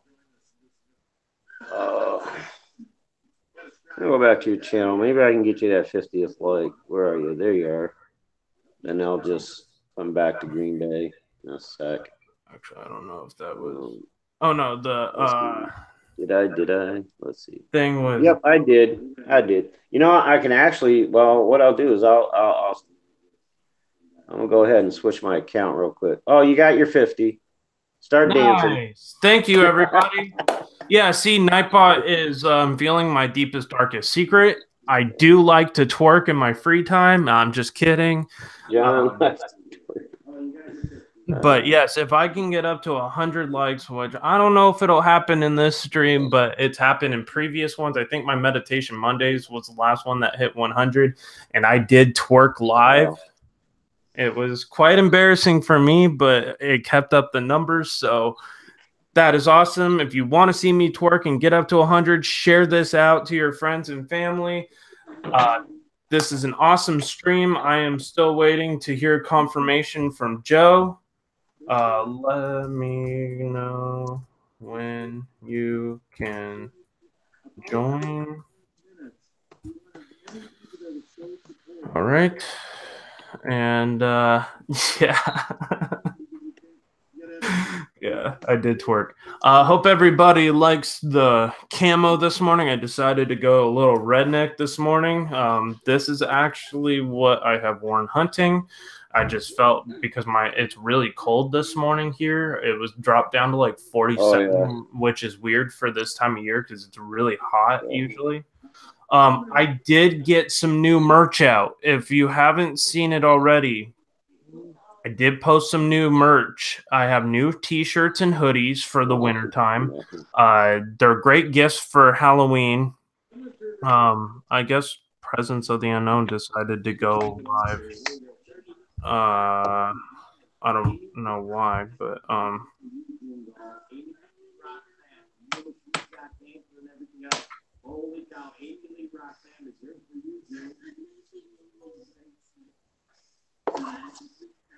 that's cool.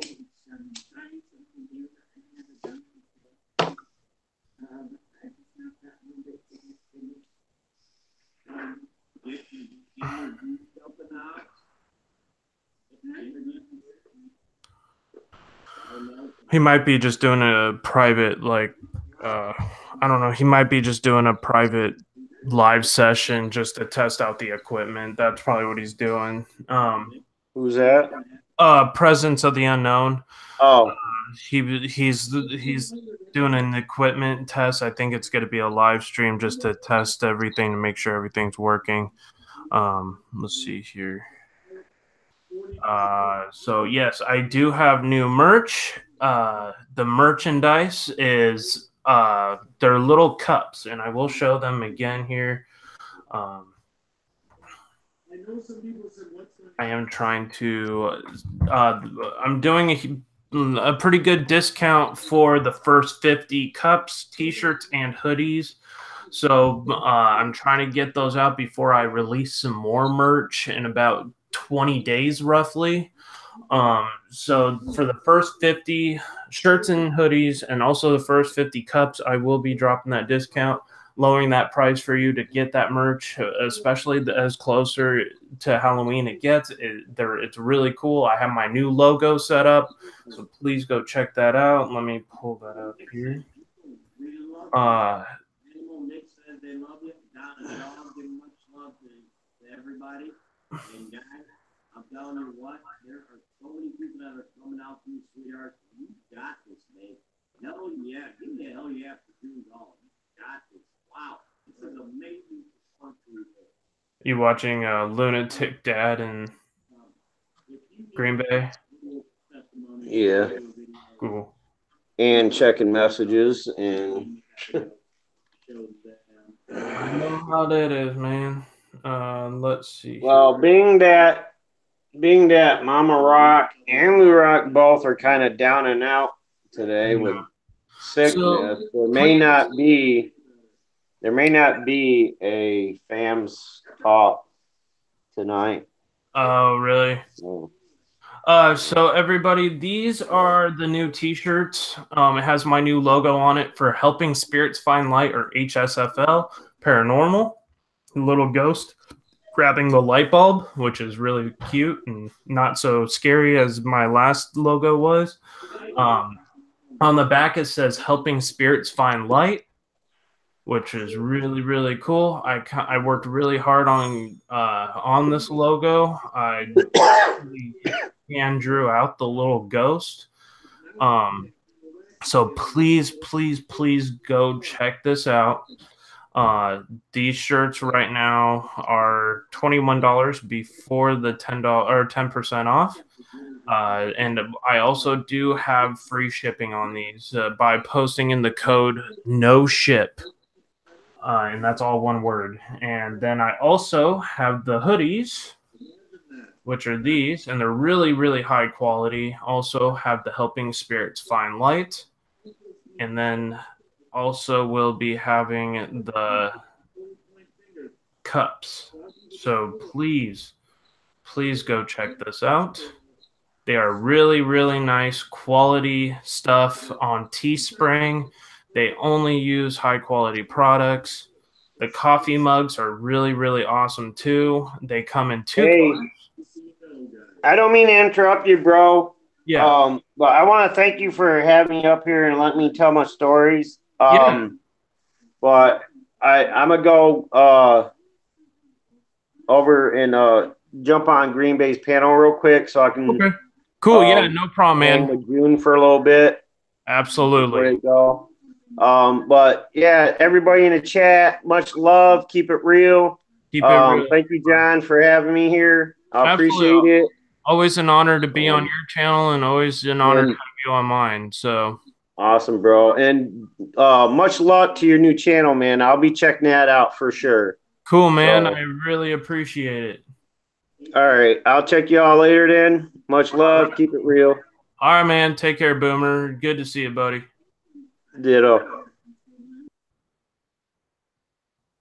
All right, everybody. Can you thank Boomer for coming on, sharing his story with us and all that? That was so awesome. So please, please thank Boomer for all that. I am going to take this off of present mode here. Just give me one hot second. Thank you for the 20 people who are watching right now. I do appreciate it. If you haven't already, smash that like button. I do have some new things for the holidays. Please make sure you check that out. I hope everybody likes the new merch.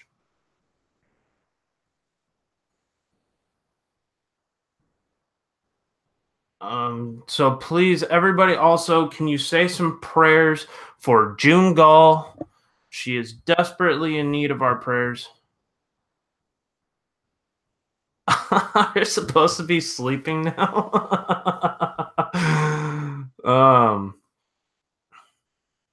Thank you so much, James. I'm so glad you like it.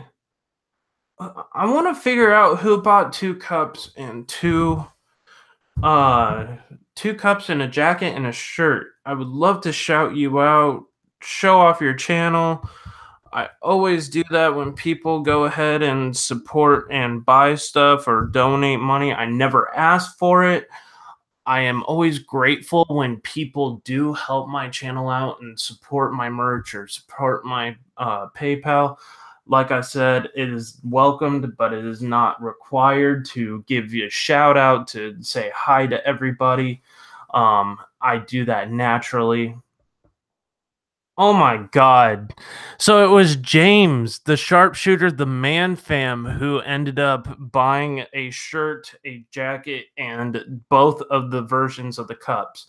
Can everybody give a huge round of applause to the sharpshooter and the man fam? That is so, so awesome. Wow. Thank you so much, my friend. Please go support James the sharpshooter. If you're a live streamer, he is the best person to moderate your channel. Just saying. Actually, hold on. I am going to try to screenshot Presence of the Unknown for a second here. Let me find out what's going on.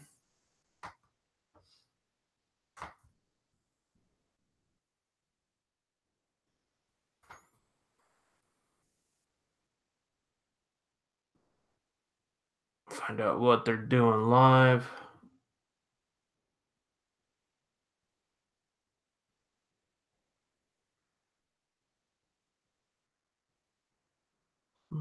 Blocked here is a moderator. I don't understand what that means. I am just trying to figure out real quick what is going on.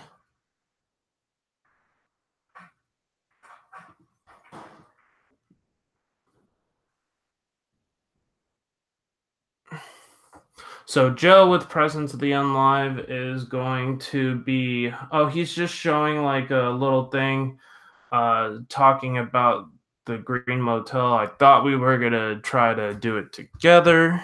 I'm not sure what's going on. If he's just kind of making like a poster thing about it.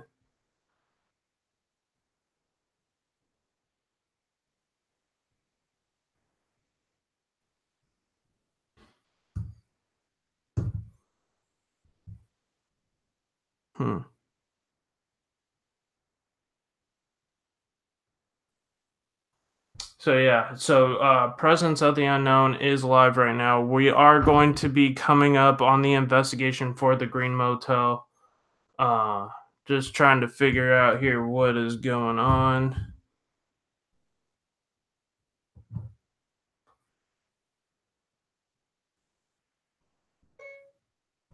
Just give me 1 second, people.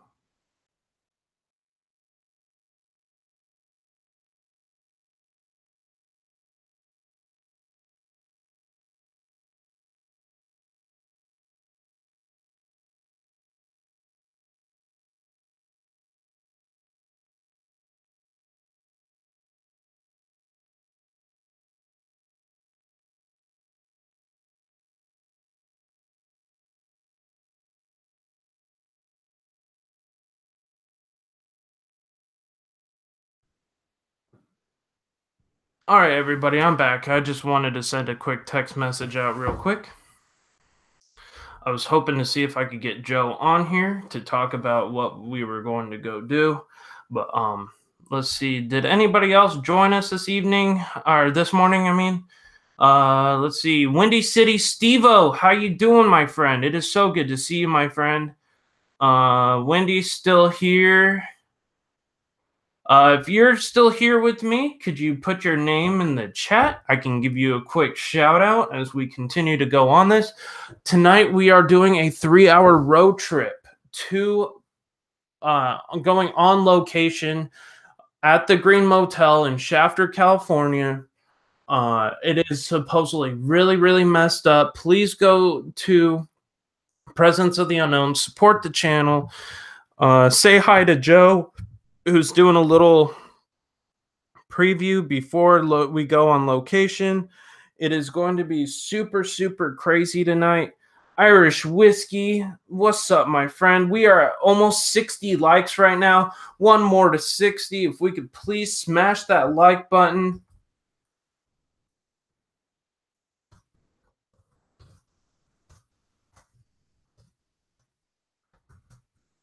We are one more to 60. Please, please go support Presence of the Unknown. We need to get as many people over there from here as possible. I will be going live with Joe and Cynthia tonight before we head to location. Let me make that clear. We will be going live before we go to location. It is going to be super crazy, super awesome.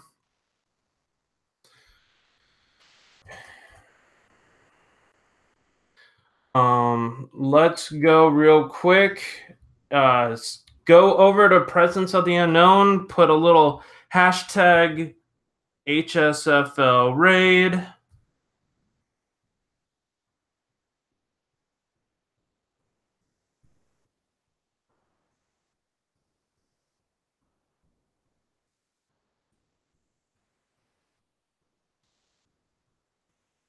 Let's do that real quick. If you could please. Wow, 60 likes. Thank you so much, everybody. I do appreciate all the love and support. If you haven't already, please tweet this out to your followers, to your friends, to your family. Make sure you tag me in it at HSFL Paranormal on Facebook and on Twitter. and we can definitely get that in there. And I will shout you out for the shout out on Twitter.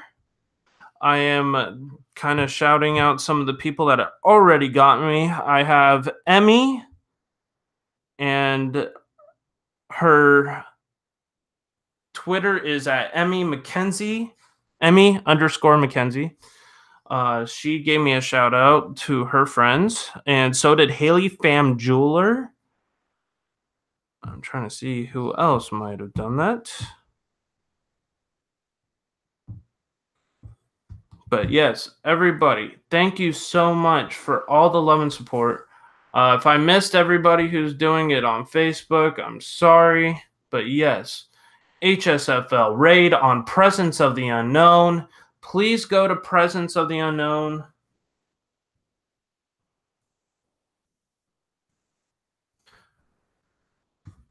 Please go to Presence of the Unknown. Please go to that channel. Type in HSFL raid into the live stream chat.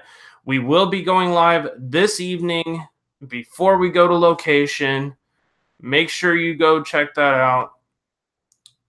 It is an amazing, amazing channel. Oh, they removed the video already. Okay. Interesting. I wonder what's going on.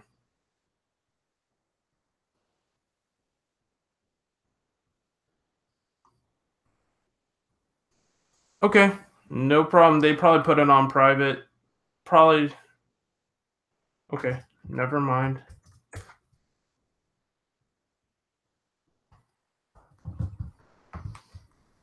Hold on. Just 1 second. I'm going to call Joe and see what's.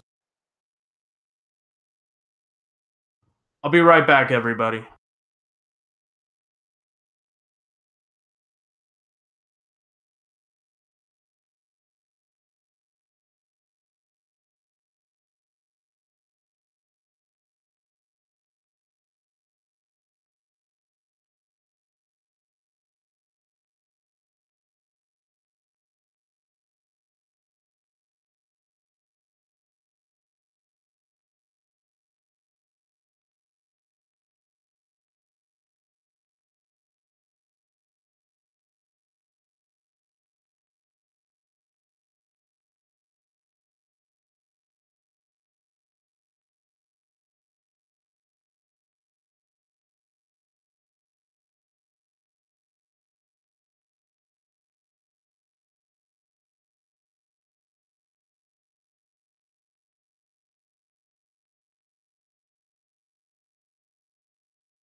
we can do that real quick.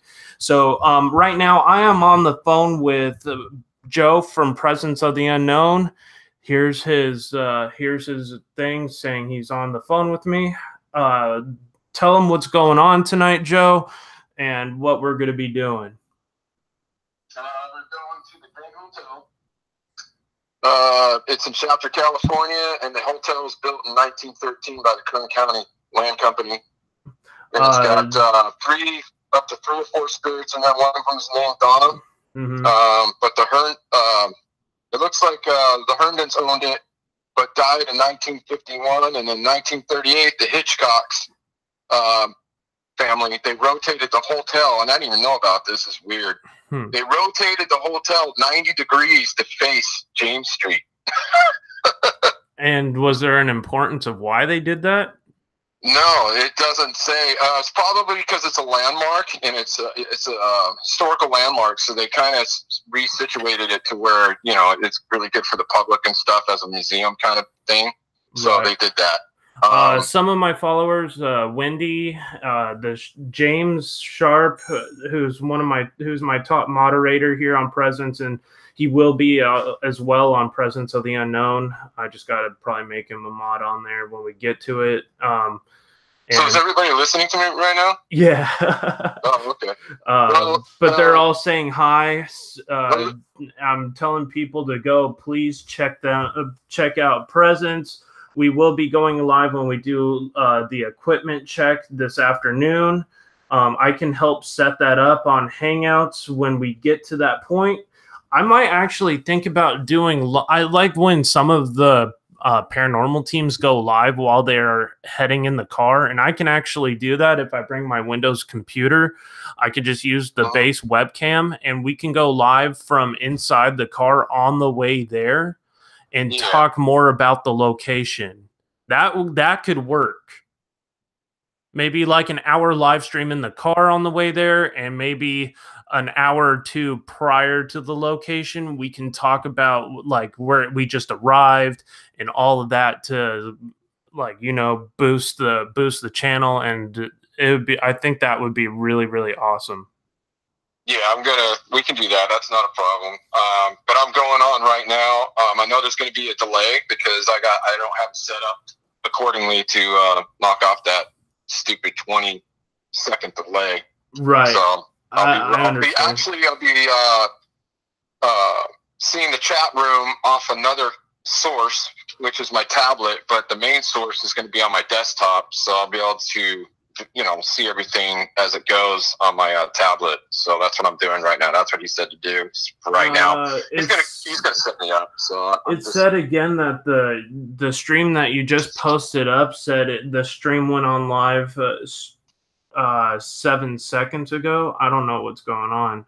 It keeps. Yeah, I just put it up just now. It's now public. It's all set up right. It's got a green light. It looks like the stream health is really good. Okay. Yeah, it's up and running. Okay, so let me grab that link, post it in my channel, and get everybody to raid that link. So everybody, raid the link that I'm posting for Presence of the Unknown. Gemma Autism at its finest grace. Right now, I am on the phone with Joe, and later we're gonna be. It's gonna be me, Joe, and Cynthia at the Green Motel doing an investigation tonight at this extremely haunted location. So this is the place that we have to bring the rubber ball, correct? And explain what that is. Well, there's witnesses say there's a child that was there from a family that died years and years ago, in the 1800s, and it's been known that witnesses say that sometimes if you put, like other paranormal teams say, you put a ball in the middle of the floor, it'll be pushed across the floor, so it moves around. So I don't know. I won't know if that's true or not.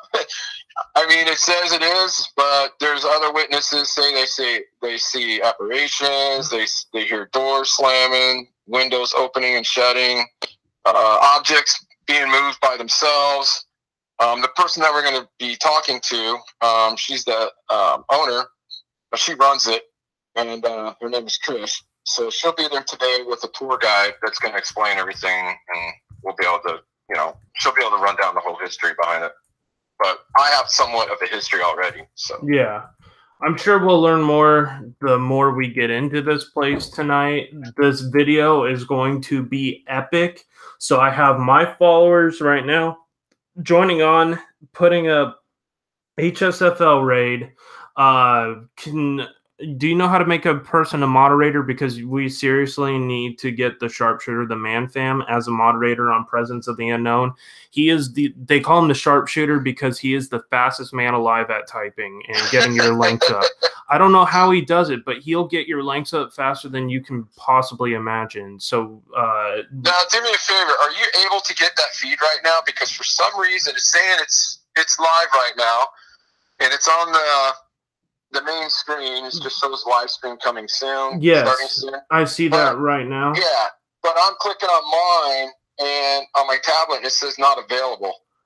Let me see. It says right now that you are live. I'm having no no issues right now. All right, let me there is 4 people watching, and if my followers could please go to Presence of the Unknown, to that link that I had posted in the chat box. I have 18 people watching. I should have no problem getting y'all to go over to Presence of the Unknown. Go to that link. Please put in HSFL raid, and we can definitely do that. 6 away right now from 70 likes on HSFL Paranormal. Let's get that tweeted out. And let's see here. There? Yeah, I see you in the chat. One second. I'm going to transition to another screen so you guys can see me. So if you see the shit in the man fam, they're on the right-hand side. If you go like towards where that happy face is, all you need to do is click those 3 little dots right there on the sidebar and go all the way to down to the bottom, and it'll say add as a moderator. You need to add him as a mod because he is fast. Like, he'll get your links up for Facebook, Twitter, Instagram, everything. Okay, what do I do? So you go over to the right-hand side of where his chat is right there. And yeah, chat box. I'm in it right now. Okay. The sharpshooter, the man fam. You go over to where the little 3 dots appear on the side. Got it. And you go to the drop-down menu, press it. Moderator. Yeah, I got it. Okay, cool. So now, James, you are the moderator on Presence of the Unknown as well. Everybody, if you have seen this is Joe from Presence of the Unknown. Make sure you smash that like button. Now, if you guys let me know, give me a thumbs up if you guys can hear clear audio. I'm using my condenser mic instead of my webcam mic. Okay, let me pull up. Because I do not like using webcam mics. I like using professional microphones. I'm not getting any audio off of yours at the moment unless I got something going on wrong here. How's it going, everyone? Oh, there we go. Okay, now I got you. I'm not getting any audio off of yours at the moment. Oh. Mic instead of my webcam mic. There we go. So I can kind of talk to you straight off of each other's streams. That could work too.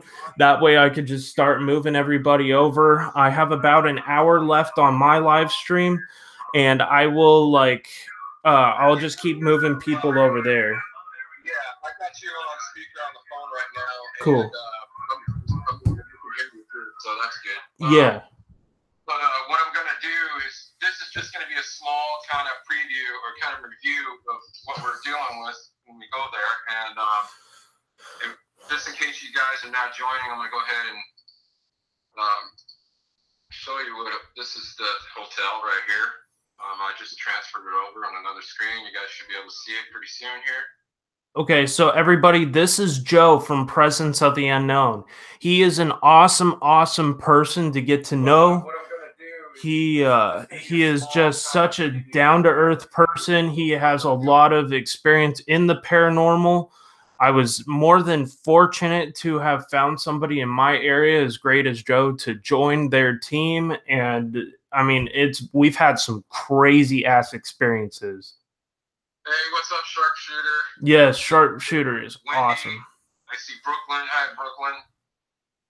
Welcome. Yes. Rock G is awesome. Awesome supporter. Great person. Nice of you to join us. Yeah, Brooklyn Babe, Rock G, Wendy, Sharpshooter, Kelly Bolton. These are all great people. And Wendy, too. So, yes. Right on. Welcome, everyone. Yeah, welcome. Make sure you smash that. See, there goes Sharpshooter. Look how fast he is. Yeah, you weren't kidding. He is quick as ice, dude. Like, I wish we had someone that fast on our team. I know, seriously. This guy gets it done. Oh, I know. He is, dude, he moderates like 6 people at the same time. Like, he does this for like 6 people at a time. Look at this. Chad, I mean, these are all great people from my channel. All great supporters. So people, please go to Presence of the Unknown, click that link, make sure you go to that channel. Hey, J&C Fishing Channel, how you doing? Right now, I am on the phone currently with Joe from Presence of the Unknown talking about the Green Hotel. We are just 3 away on my channel from 70 likes. Melissa Faith of My Recipe Corner, how you doing, my friend? Right now, I am on the phone with Presence of the Unknown. Joe, please go over and click that link. Make sure you show him some love. Type in HSFL Raid. Let's get that channel going. It is an amazing channel. Yes, 10 people watching now on Joe's, on Presence of the Unknown. Thank you. We got Leslie Watson has now joined Presence. And some more people are about to. So please go over to Presence of the Unknown. If you haven't already, make sure you click that link for Presence and go put in HSFL Raid. There we go. All right. For everyone that just joined us, I'm going to give you guys a rundown of the hotel. Mm-hmm. It's in Shafter, California. Yep. It was built in 1913 in Kern County. It's by the Kern County Land Company. And the Hitchcocks, they took ownership and they died in 1951. But in 1938, the Hitchcocks rotated the hotel, like I said, 90 degrees to face James Street, which I'm assuming they probably did that because it's they wanted to turn it into a historical landmark, which it is. It's really old, and this is it right here. I'm going to check this out. So let's look at Presence of the Unknown. Currently, we have 266 supporters. A bunch of awesome people have now supported. J&C Fishing Channel just supported Presence of the Unknown. And you guys can see they got the name Green Hotel because it's always been green. Actually, it was a brighter green than this back in the 1800s, and it's always been known as the Green Hotel throughout the history. So that's where the Green Hotel came from, the name. So I just copied. I'm too lazy. I copied the Sharpshooter, the Man Fam's style of linking stuff, and I added that now. So that's why I have that huge paragraph with all the links. So that's not original. That is the Man Fam stuff. Just to let everybody know, there's a couple members that couldn't make it, unfortunately. Co-founder couldn't make it, Erin Holloway and Jessica. She's an investigator, historian, and Cynthia is coming right now. She'll probably be here soon. You should have her join you on the live stream so we can all get to know her. I'm hoping that she can get over here, but she's still packing and stuff, and I still got to pack. I got all the gear to do, pack up and stuff. And just to give you guys a rundown of the equipment, by the way, we're going to be setting up a 4 static cam NVR system. It's run by Ethernet cable, no coaxial cable, so it's going to be flawless. There's not going to be any lag whatsoever. It's an expensive camera system, so we're fortunate to have it for this one. We used it in the murder house, as you know, but we got that. We're going to be using 4 mobile cameras. We'll have 3 POV cameras with all infrareds on them. They all have IRs on them, and we got plenty of equipment to cover this whole house. It's going to be ridiculous. So if anything moves in there, if any apparitions show up, anything, doesn't matter, sound, we will be able to capture every sound in the house. We're going to have 2 different EVP recorders going on, actually 3. I have a wrist type that I use.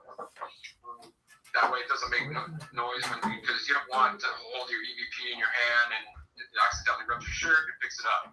So I use a wristband, kind of looks like a watch. But anyways, we're going to have plenty of equipment to cover this.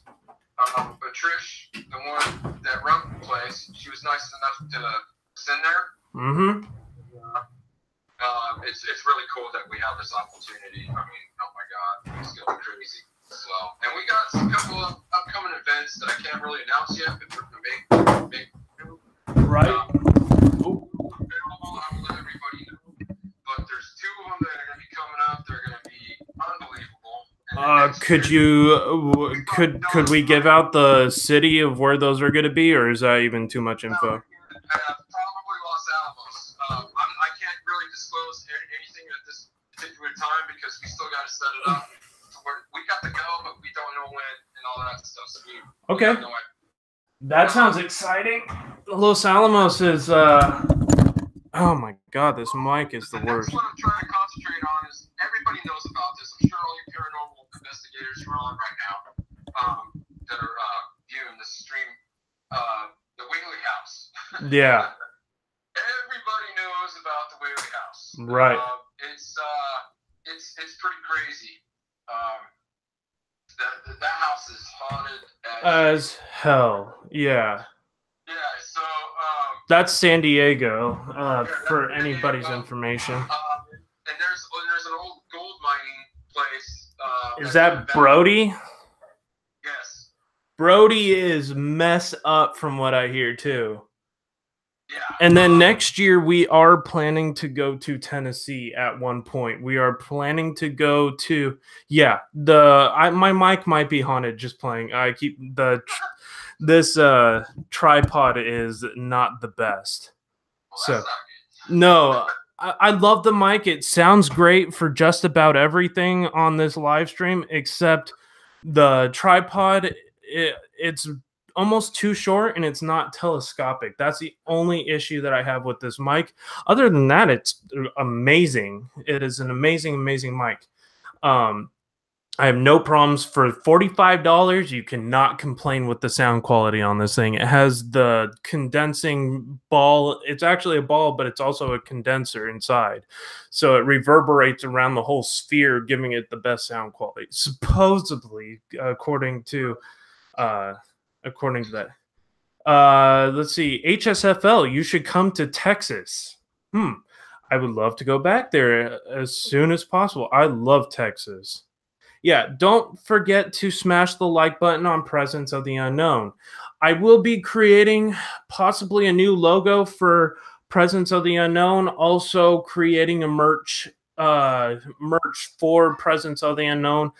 Do we have our t-shirts on our website yet? No, I'm in the works of doing that. We are later on. I have a connection in Los Angeles to get basically everything wholesale. It's ridiculous price. Okay.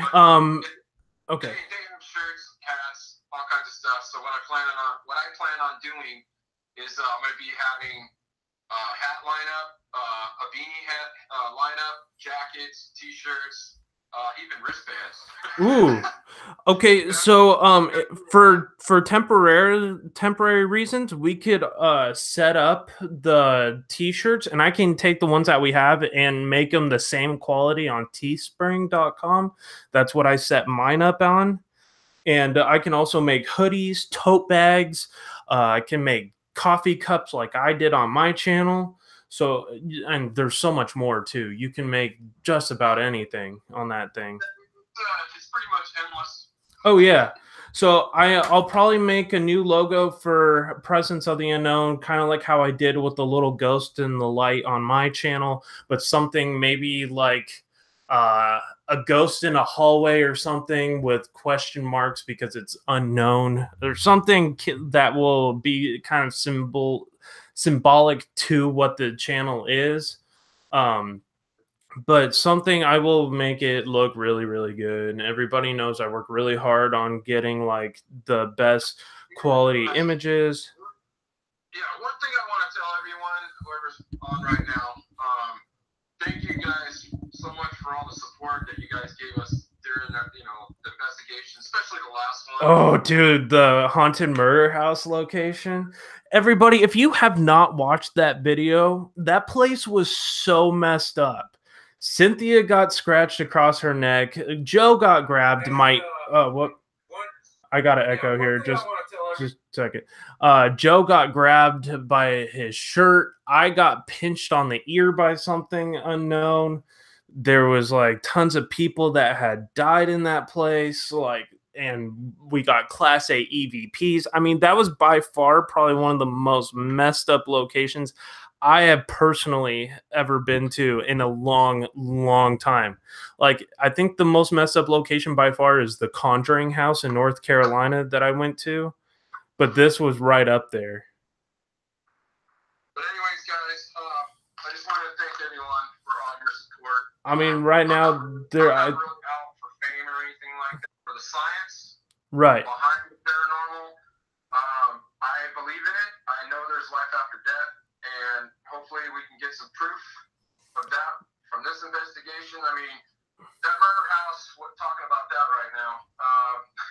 How I got my shirt pulled downstairs, and I can't believe, for some reason, I just kept drawing going down there, and Cynthia was like, oh my God, he's going down there again downstairs. I don't know why, but it was a trick. I mean, even the owner, Jeff, remember he got possessed? Yeah, he was, because I noticed on the video off the static cams, when I played it back on the NVR, he was doing some kind of shaking with his arms, and like he looked like he wanted to punch something. Well, I think he was possessed by something, because he was literally brought down there by an unseen force. And we literally watched it. He got off the couch, he went downstairs, and then he started shaking his fist violently, screaming at something. And then all of a sudden he comes out and the door closes by itself on our static cams. Yeah. That was creepy. And then he was like, didn't he go to Cynthia and he was like, who brought me down there? Well, one of you girls brought me down there. Getting, Cynthia, okay, I'm gonna tell you something right now. She was having experiences after the fact. Oh, do you think something? I don't know. Something happened, and then after she started wearing her rosary, she started feeling better, about everything. But she will not go back in that house. I even asked her. Oh, I won't either, Bo. Like I said, I'm willing to go back. So I don't care where it's at. I'll jump in an insane asylum. I don't care. I'll stay the night there. I don't care. That's just the way I am. Well, good, because next year Trans Allegheny. I talked to Jeff, and he says I can go back. So whoever wants to go, that's great. But if I have to go by myself, then I'll go by myself. Well, that's really not smart. I mean, if you go, of course, as a team member, I will go back. Yeah, if you want to go with me, I want to make it a long investigation like we did last time, because next time I'm bringing sage, a blessed cross, and holy water, because we're smudging the hell out of that place. Yeah, I'll put holy water in a squirt gun. Yeah, exactly.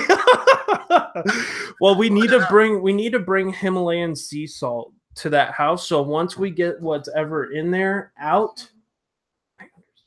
And once we get, where in California was the house again? Oh, it's in Northern California. It's in near Teresa's asking that. It's near Bakersfield. It's in Shafter, if you know where that is. It's going to be the greater Bakersfield greater area. If you know Bakersfield and where Fresno is, that's where it's going to be. I used to live in Fresno, so bless your heart.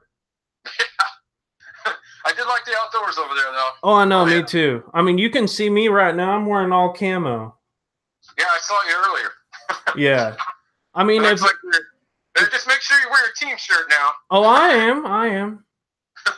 I'll have to get you one of my since you gave me one of the present shirts, I'll have to give you one of the HSFL shirts when Oh yeah, that would be awesome, dude. Thank you. That'd be much appreciated if you did that. Because I want to start like really sponsoring each other's channels, even though we're pretty much the same channel. I mean, we just, this is my vlogs channel, and I really do want to get you on here for like a one-on-one interview. I know we're kind of doing the interview right now over the phone, but I would like to get you and Cynthia to talk about some of the locations more in detail, face to face.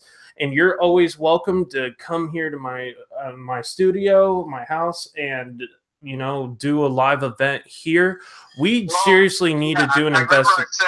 I told you before, I said I would love to set up the Staticam system in there and do an investigation in that house. Yeah, this, if anybody doesn't know and has never been on my channel before, this house that I live in is extremely messed up, like on a cataclysmic scale.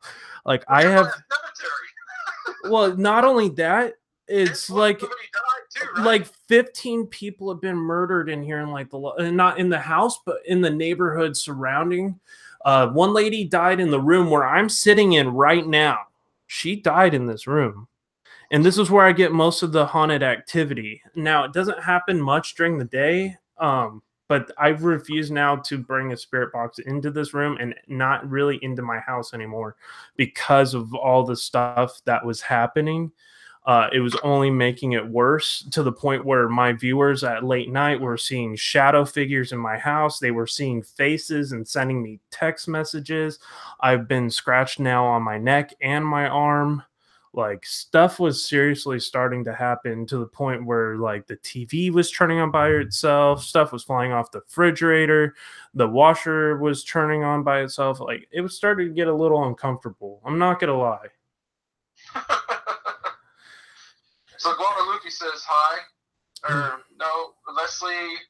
Looks like Leslie just joined. Yes, Leslie Watson. She is very, very awesome. Welcome everyone. Guadalupe is a very awesome person. Looks like Teresa Gregory. She used to live in Chico in the Sacramento area, and Redding, and she is.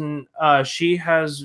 Oh, she wished she had made it to the Winchester house. You've actually been there. I haven't been there in a long, long time. But I went way prior to Presence of the Unknown's existence, but unfortunately, I don't have any photos of that place. And that's something we might have to do as a team, to go back there and check that out. Maybe try to see what experiences we can get, talk to some people, see if we could get a ghost tour or something. We also got to check out some of the places I sent to you on Monterey about that place where they hung all those people in Monterey.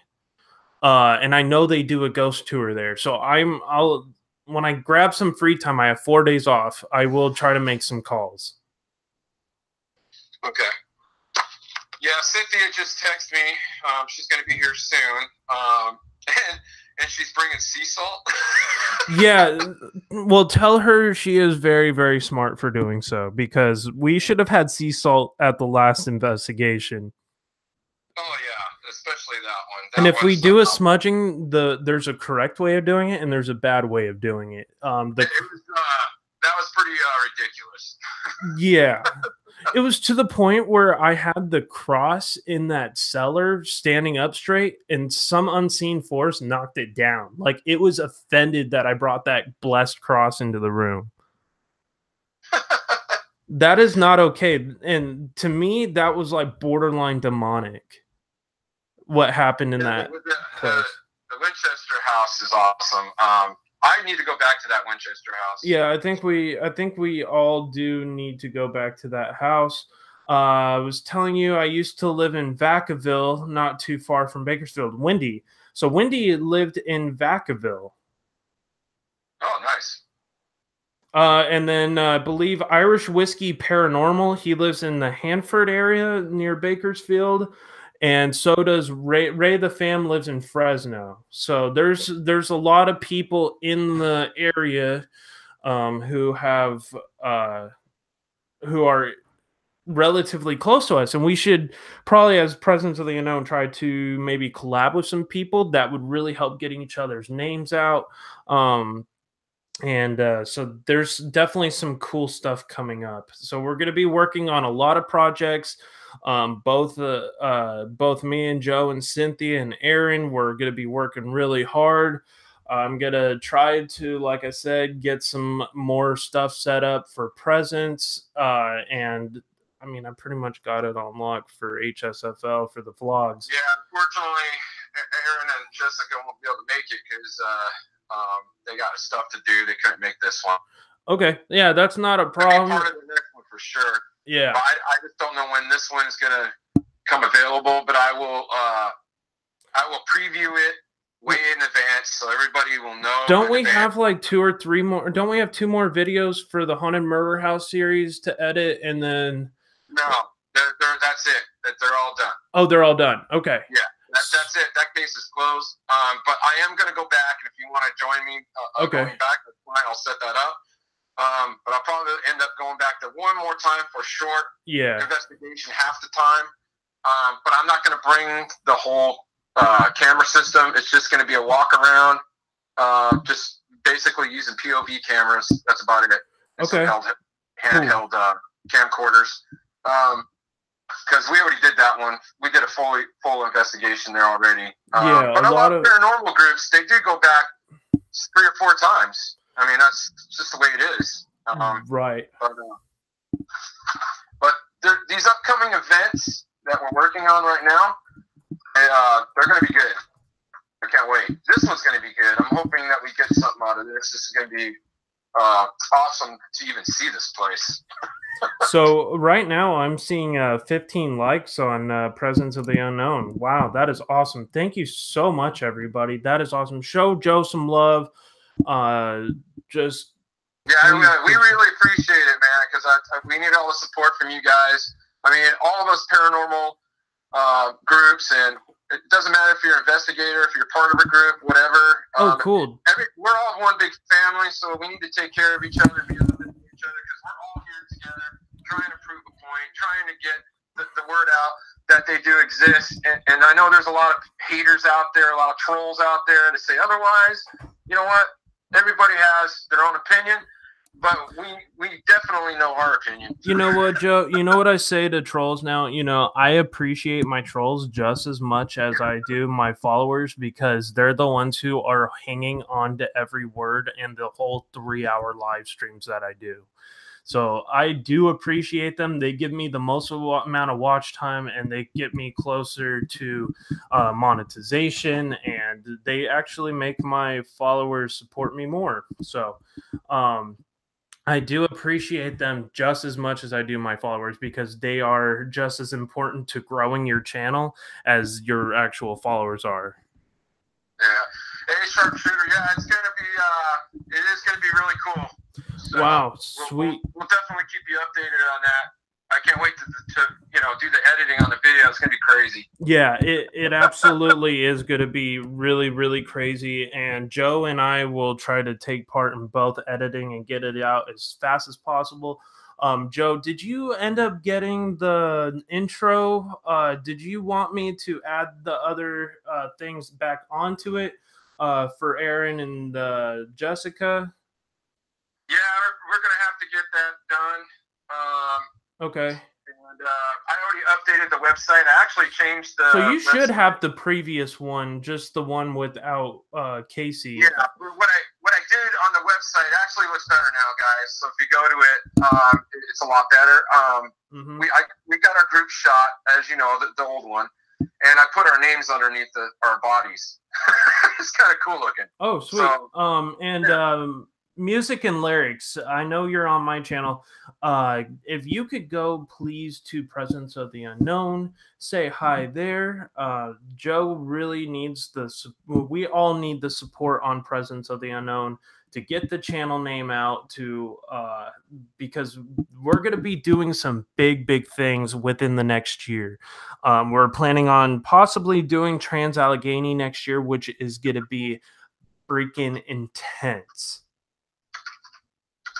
It is a abandoned tuberculosis ward and mental hospital. Now, only imagine what happened there. Thousands of people had died, horrible, horrible deaths there, and that place is absolutely nuts.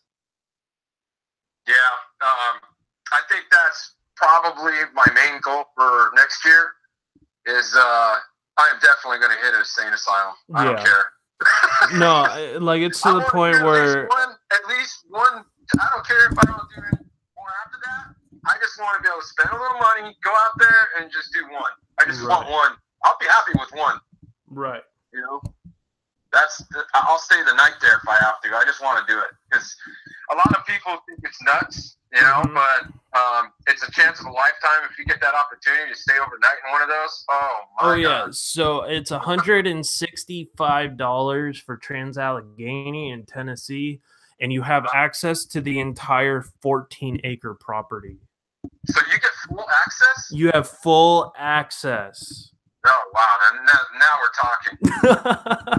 14 acres in multiple properties on that 14 acres to actually be able that right there would be awesome. Yeah. And I would eventually like to get down to Florida to where Patty from the G team lives and Omar and connect with them.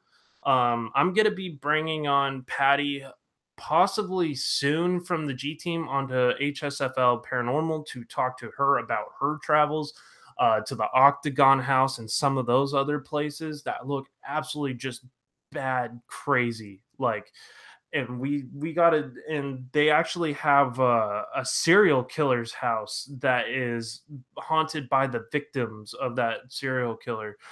Now I can't mention the name of that person because he is still alive and they haven't even mentioned his name. But if you watch the video, you can look it up. But he is on death row in Florida. But yeah, he is. Kelly says that she lived in California her whole life, born and raised. Nice. Wow, cool. Awesome. Yeah, I'm from back east, unfortunately. Well, I'm from here, but I just moved back here from Wilmington, North Carolina. And if anybody knows what just happened there recently, if everybody can please say a prayer for my friends back out in Wilmington. They are probably about, a lot of that city is about 20 feet underwater right now. I had one friend lose. I heard it. I watched the news yesterday and the day before because I'm trying to keep tabs on that, and oh my God! I had one of my friends just bought two. They lost a lot of livestock. Yeah, well, my friend lost two of her horses. Yep, ridiculous. And one of my friends just bought two houses in Wilmington because her and her husband were trying to invest in some property there, and they lost both of them. One was from a stray tornado from the outer bands, and the other one was from the flooding. So please, people, can you please say a prayer? Actually, the house that I was renting in Wilmington, well, actually, it was in Pender County, North Carolina, got destroyed. My landlord actually called me and was like crying. And I was like, dude, what happened? He's like, my neighbor just told me that part of the house has sunken into the ground and there was a tree that had fallen on the roof. And like, just, I mean, I couldn't imagine. I just moved away from there 4 months ago. Looks like Kelly's mom lives in Bakersfield, and she probably knows about this place. Yes, Music and Lyrics. She is a great supporter of just about everybody. Hi there. How's it going, Music and Lyrics? She's a great friend of mine. Really started connecting. And, for those of you who are now joining right now, and you are not a subscriber, because even though you're not a subscriber, you can still get on. You just can't message.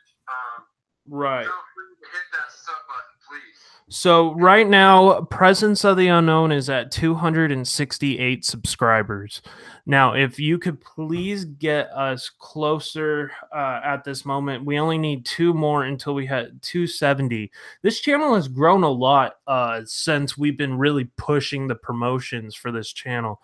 We also do have a website, www.presenceoftheunknown.com.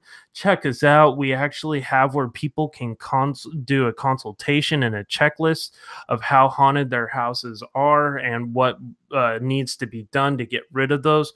So 268 subscribers at this moment for Presence of the Unknown. If we could please get 2 more for Presence and go support them, go support us. We could desperately need it. We appreciate all the love and support that everybody has shown us over the years, over the past few months. I mean, and right now we're almost at 20 likes on Presence of the Unknown while Joe is talking about the investigation, some more stuff while he is streaming live on, I believe you're on Streamlabs, correct? Yes. Awesome. Do you have it set up where, like, if somebody subscribes, like, they get a little shout out on screen, or do you have that set up, or what do the people get as, like, are you shouting them out if they do subscribe? Because I don't have the email hooked up to where I can see who's subscribing on Presence, but I do for my channel. So you can actually. I don't have that set up right now because right now I just started with this. Okay. Now I have my guitar voyage, my music site, because I'm a musician. I think some of you know that already. Yeah.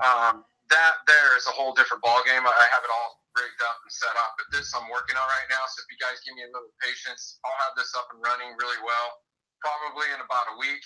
Because I got some new features from a friend of mine. He's a social media expert.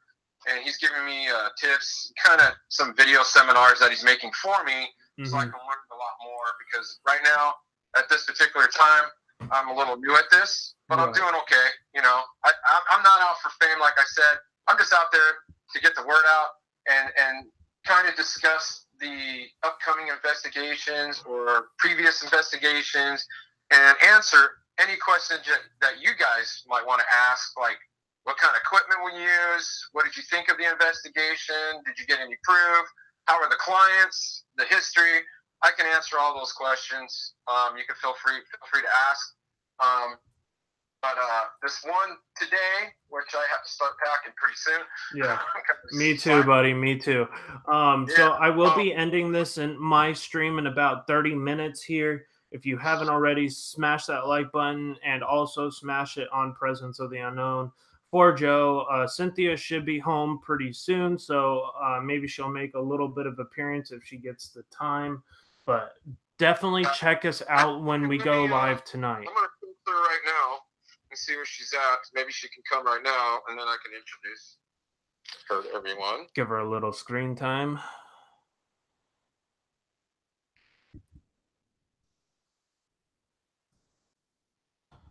All right.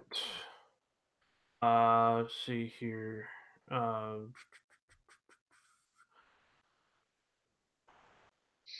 she's watching right now, but unfortunately she can't join the chat room because, like I said, you got to be a subscriber.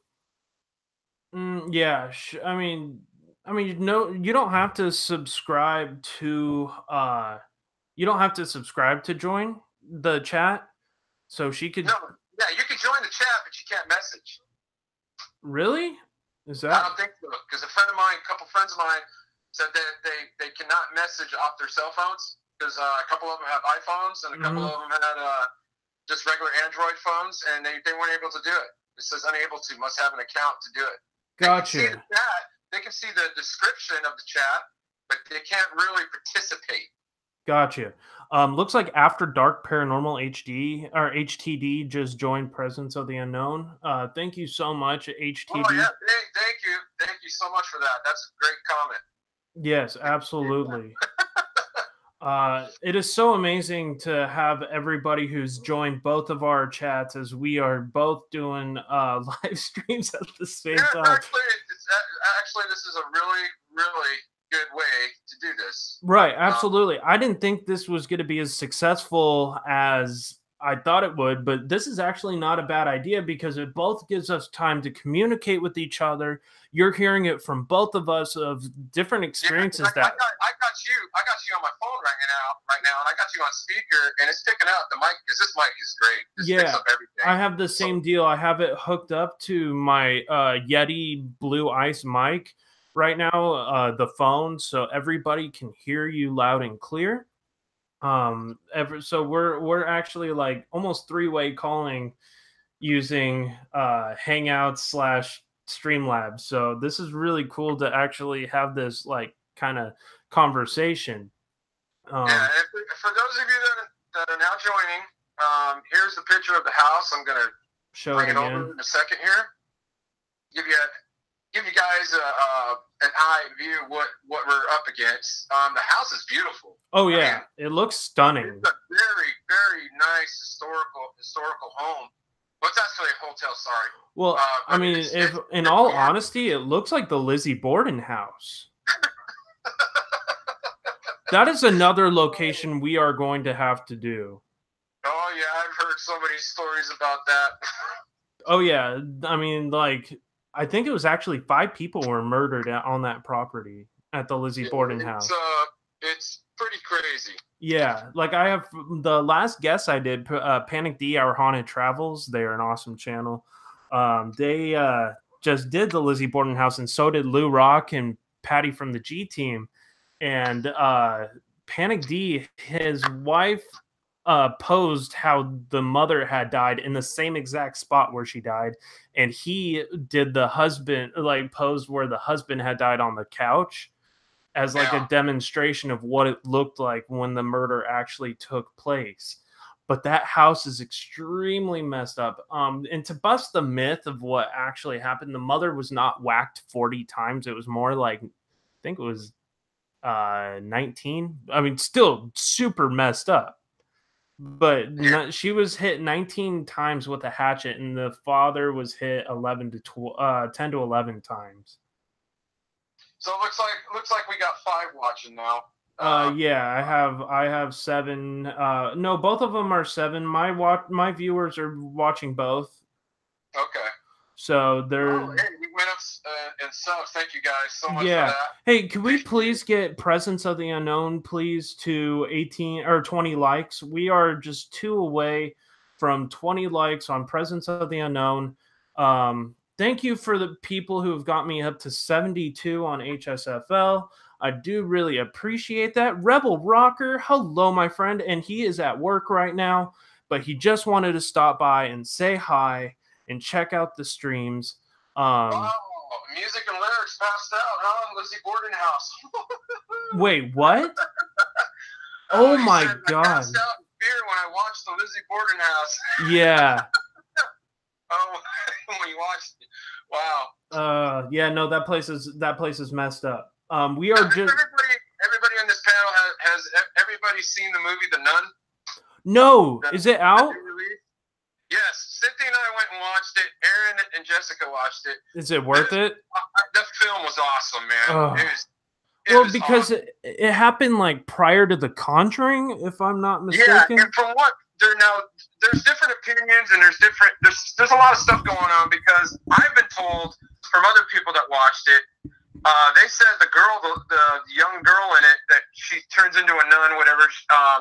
She is the actual character that was in The Conjuring. You know, when she's older. The second Conjuring. Yeah, so basically, it's showing her life, how she got started, and all that stuff.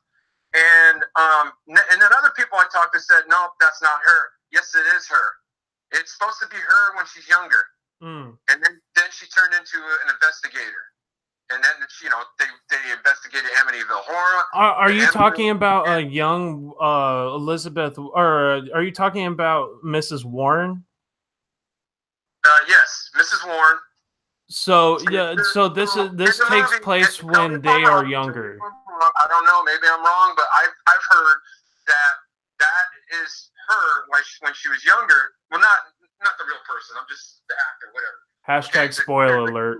Yeah, the character. So it's supposed to be her when she's young, and how she started. She started out being, she was a nun.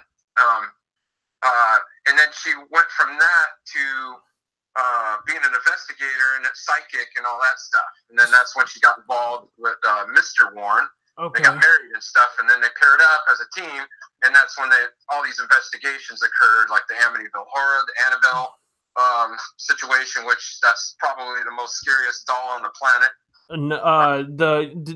I want to go down to Florida, to the Florida Keys, where Omar had investigated Robert the doll, which is actually the most haunted doll in America. Far surpasses out, actually. I can't believe I'm saying this, but it actually surpasses out in the books, Annabelle. Wow. It's to the point where it's so bad you have to ask for his permission to even take his picture or videotape him.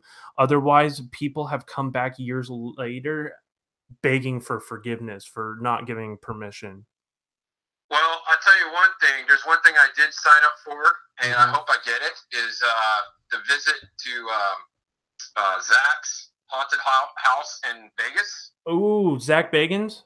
Yeah, Zach Bagans from Coast Adventures. Are you talking about his Conjuring museum? Yeah, he's got, because I read all about it. He's got all his artifacts that he collected over the years. All these different objects that were cursed.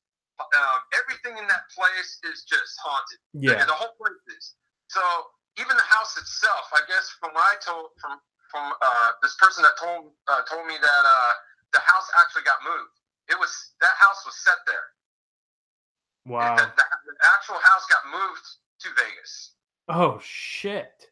Yeah. So he was because I guess he had an experience in this house, and it kind of almost wrecked his life. So. Oh, I'm sure. So he saved it and moved. He had home movers move it, and I think he put it on location in Vegas somewhere. I don't know the actual city. Well, it's in Vegas, but the actual house is haunted as hell.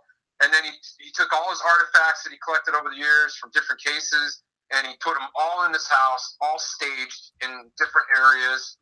And when you walk in, I saw a video. You should check it out. But when you walk in, it's crazy. And he has this crazy mirror. I forgot what it's called, but this mirror is the most haunted mirror on the planet. Wow. And the guy was looking into the mirror, and he passed out, fell on the floor, and he cut the side of his head. Ooh. And he was out unconscious for at least 15 minutes from that mirror that's in there. I forgot what the name of it. Leslie said Zach Bagans is such a diva. That is kind of true. But he does it for the film purposes. He does it for, I hate to say it, but he does it for fame and money. Yeah, that's all there is. Well, he used to not be that way when he first started, but it did become that. Yeah, it's gone to his head. But the best investigator I like on the whole team is Aaron. Yeah. Aaron's awesome. Aaron's cool. Yeah, he's like probably the coolest legit person on there. You know that story about Robert the doll? You know what movie was inspired after him? No. Chucky. Chucky. Yeah, that was the inspiration for Chucky. Wow. That's how messed up that movie was. Don't forget to hit that like button, guys. Yeah, smash that like button. Don't just tap it. Well, you could feather tap it, but you can absolutely just. You could what? No, I'm just saying. Just don't forget to hit that button. Yeah. Please. Feather dust it, smash it, Hulk smash it, pound it. I mean, I hit that like button so hard on Presence of the Unknown, my little ghost guide's hand phased right through it. So please, people, just make sure that was a bad joke, by the way. That made probably no sense to anybody, but I hope everybody says a little LOL or something. But please smash that like button, people. Go support Presence of the Unknown. Make sure, if you haven't already, please go click the link that the Sharpshooter has posted previously.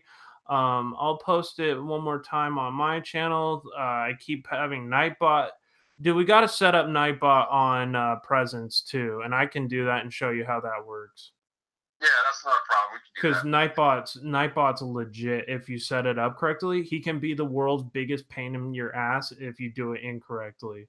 But and I'll tell you why when we go there. So go support Presence of the Unknown. Actually, I just put the link in the wrong spot, but I put it actually in yours by accident.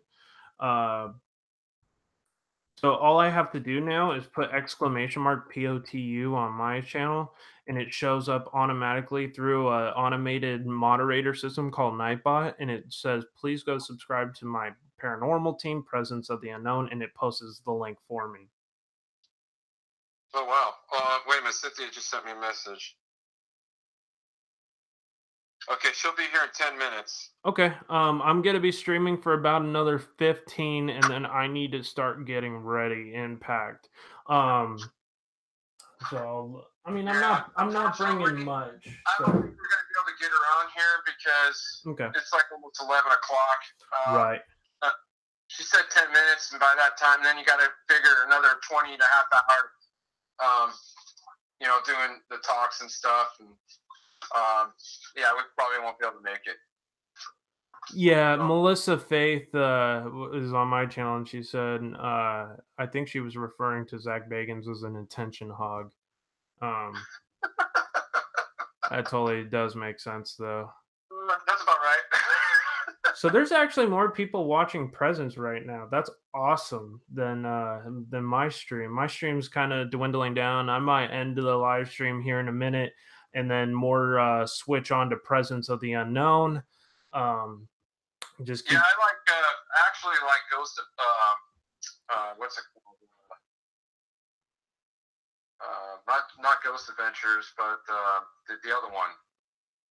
There was another one that was on Sci-Fi Channel. I forgot what Ghost International. Oh yeah. And there's a really good one on Amazon called The Haunting on Potter Street, and they're a paranormal group out of Central Michigan. Paul is the tech guy. He's the one that from Ghost International. He's the one that sets up all the stuff, the cameras and all that stuff. So looks like Music and Lyrics has to head out for a while. But yes, we will be going live together with all three of us. Joe, Cynthia, and I will be going live as we do an equipment check in Shafter, California before we go on location. Unfortunately, we cannot go live at this location due to the homeowner's request. But we will be getting a ton of footage. I don't know how many episodes yet it's going to be. I'm saying at least 2 or 3, depending on how much footage we get. But this place, I am going to be interviewing the homeowner. That's going to be 1, and then probably maybe 2 or 3 more videos on top of that. So just prepare for that information. Does that sound about right, Joe? Yeah, and I'm sharing a link with you guys. Mm-hmm.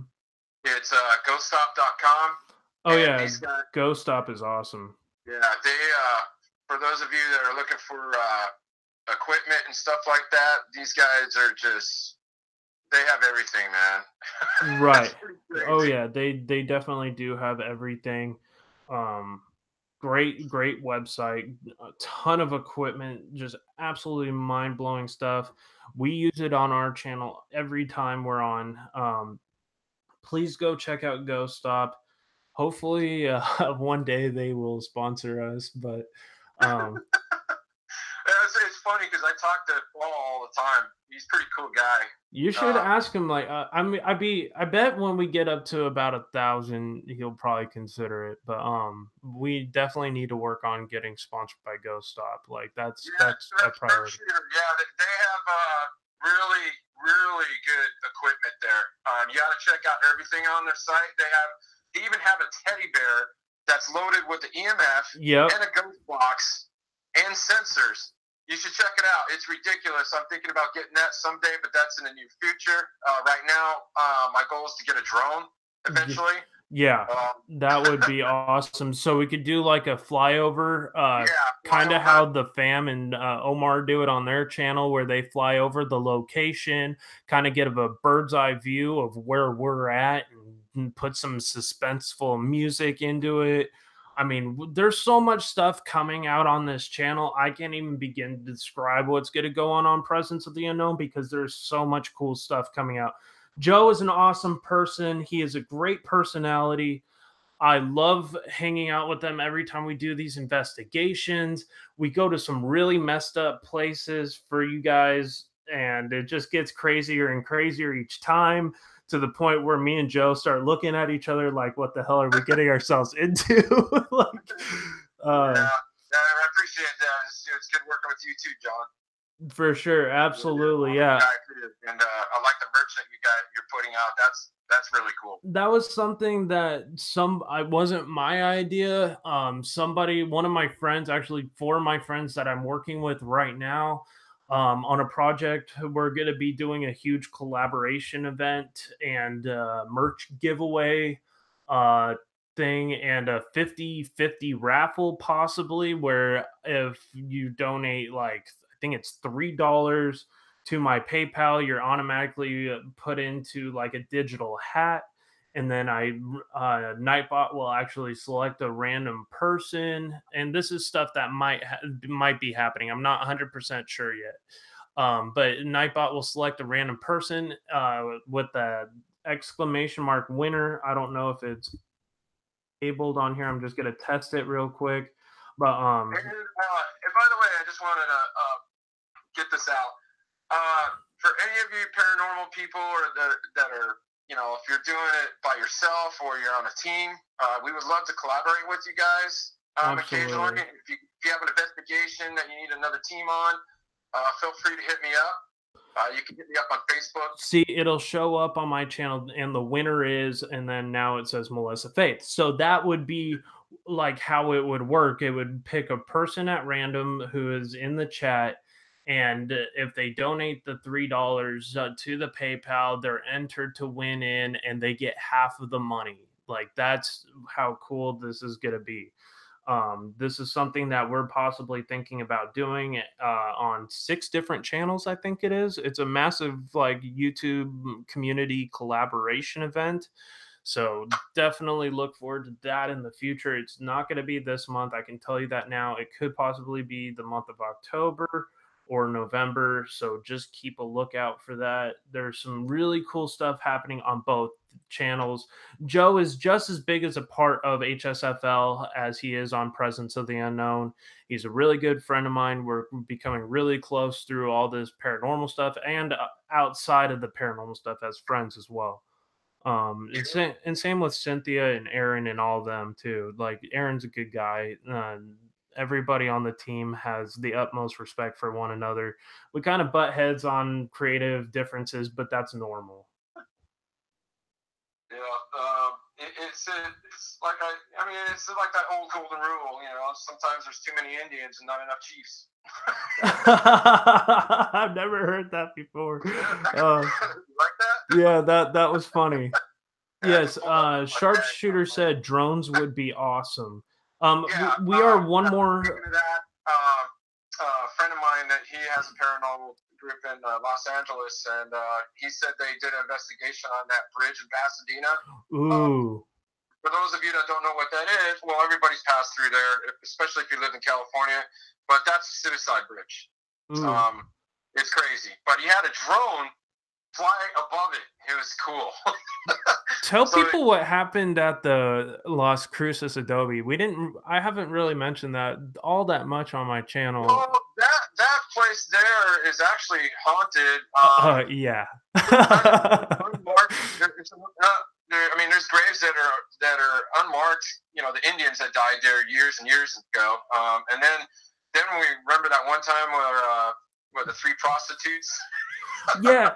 So, real quick before I end this stream, it was your spirit app, I think we were using, right? Okay.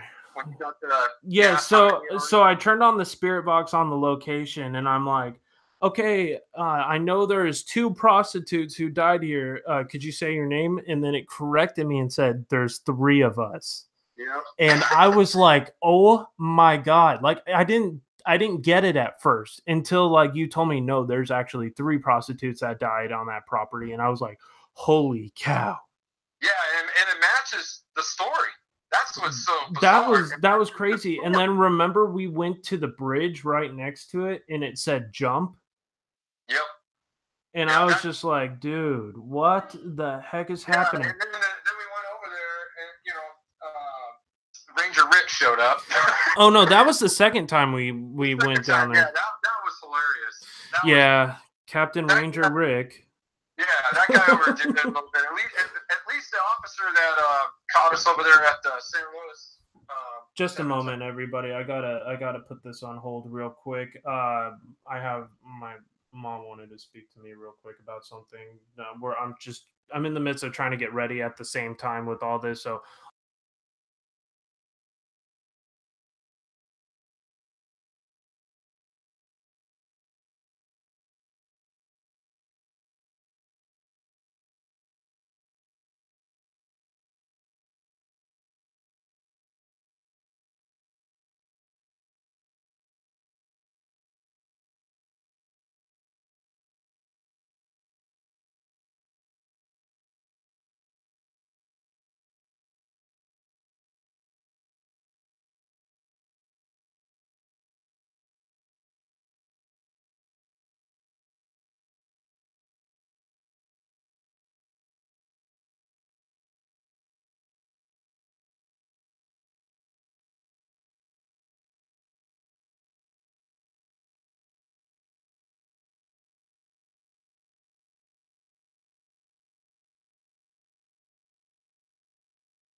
still muted.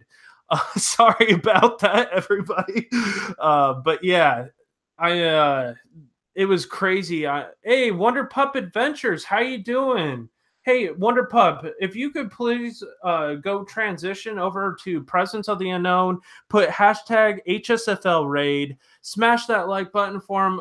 Joe on Presence of the Unknown is live right now. I'm going to be transitioning everybody over there here in about a minute. I am going to be closing my stream. It was so awesome to have everybody there. Yeah, I got it pretty much closed shop too. Okay.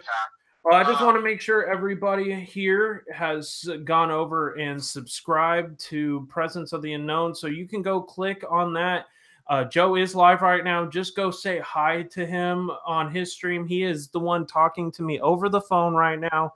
We're both trying to get ready for this investigation. But we wanted to come up and talk to y'all personally and kind of let you know what's going on. I wanted to try to get everybody to do this special event. That's why I had it earlier. Because of what was happening in the past few weeks, I didn't promote it as much because I had gotten it. Huh? I just read Sharpshooter's message. That's funny.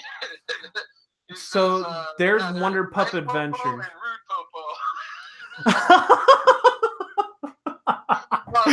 Oh my God, dude! James seriously will become like your good friend. Like he is such a nice guy. Totally cool. Let's see. Wonder Pup Adventures just put in HSFL Raid. He is really awesome. He's friends with me on Facebook. So, and a lot of these people, wow, Marytown's Place is on your chat. Wow, that is awesome. Well, thank you everybody for coming to both channels, showing some love. Joe is just as big as a part of my fam here on HSFL as I am on Presence of the Unknown. We both work on each other's channels to boost each other. We're the same channel essentially. This is my vlogs channel, and this is our vlogs channel really. And Presence of the Unknown is our actual investigative channel. Now we have done investigations and vlogs on both, but we primarily focus on the vlogs on HSFL, and then we do the actual investigations on the other channel. So I just hope that that makes sense to everybody.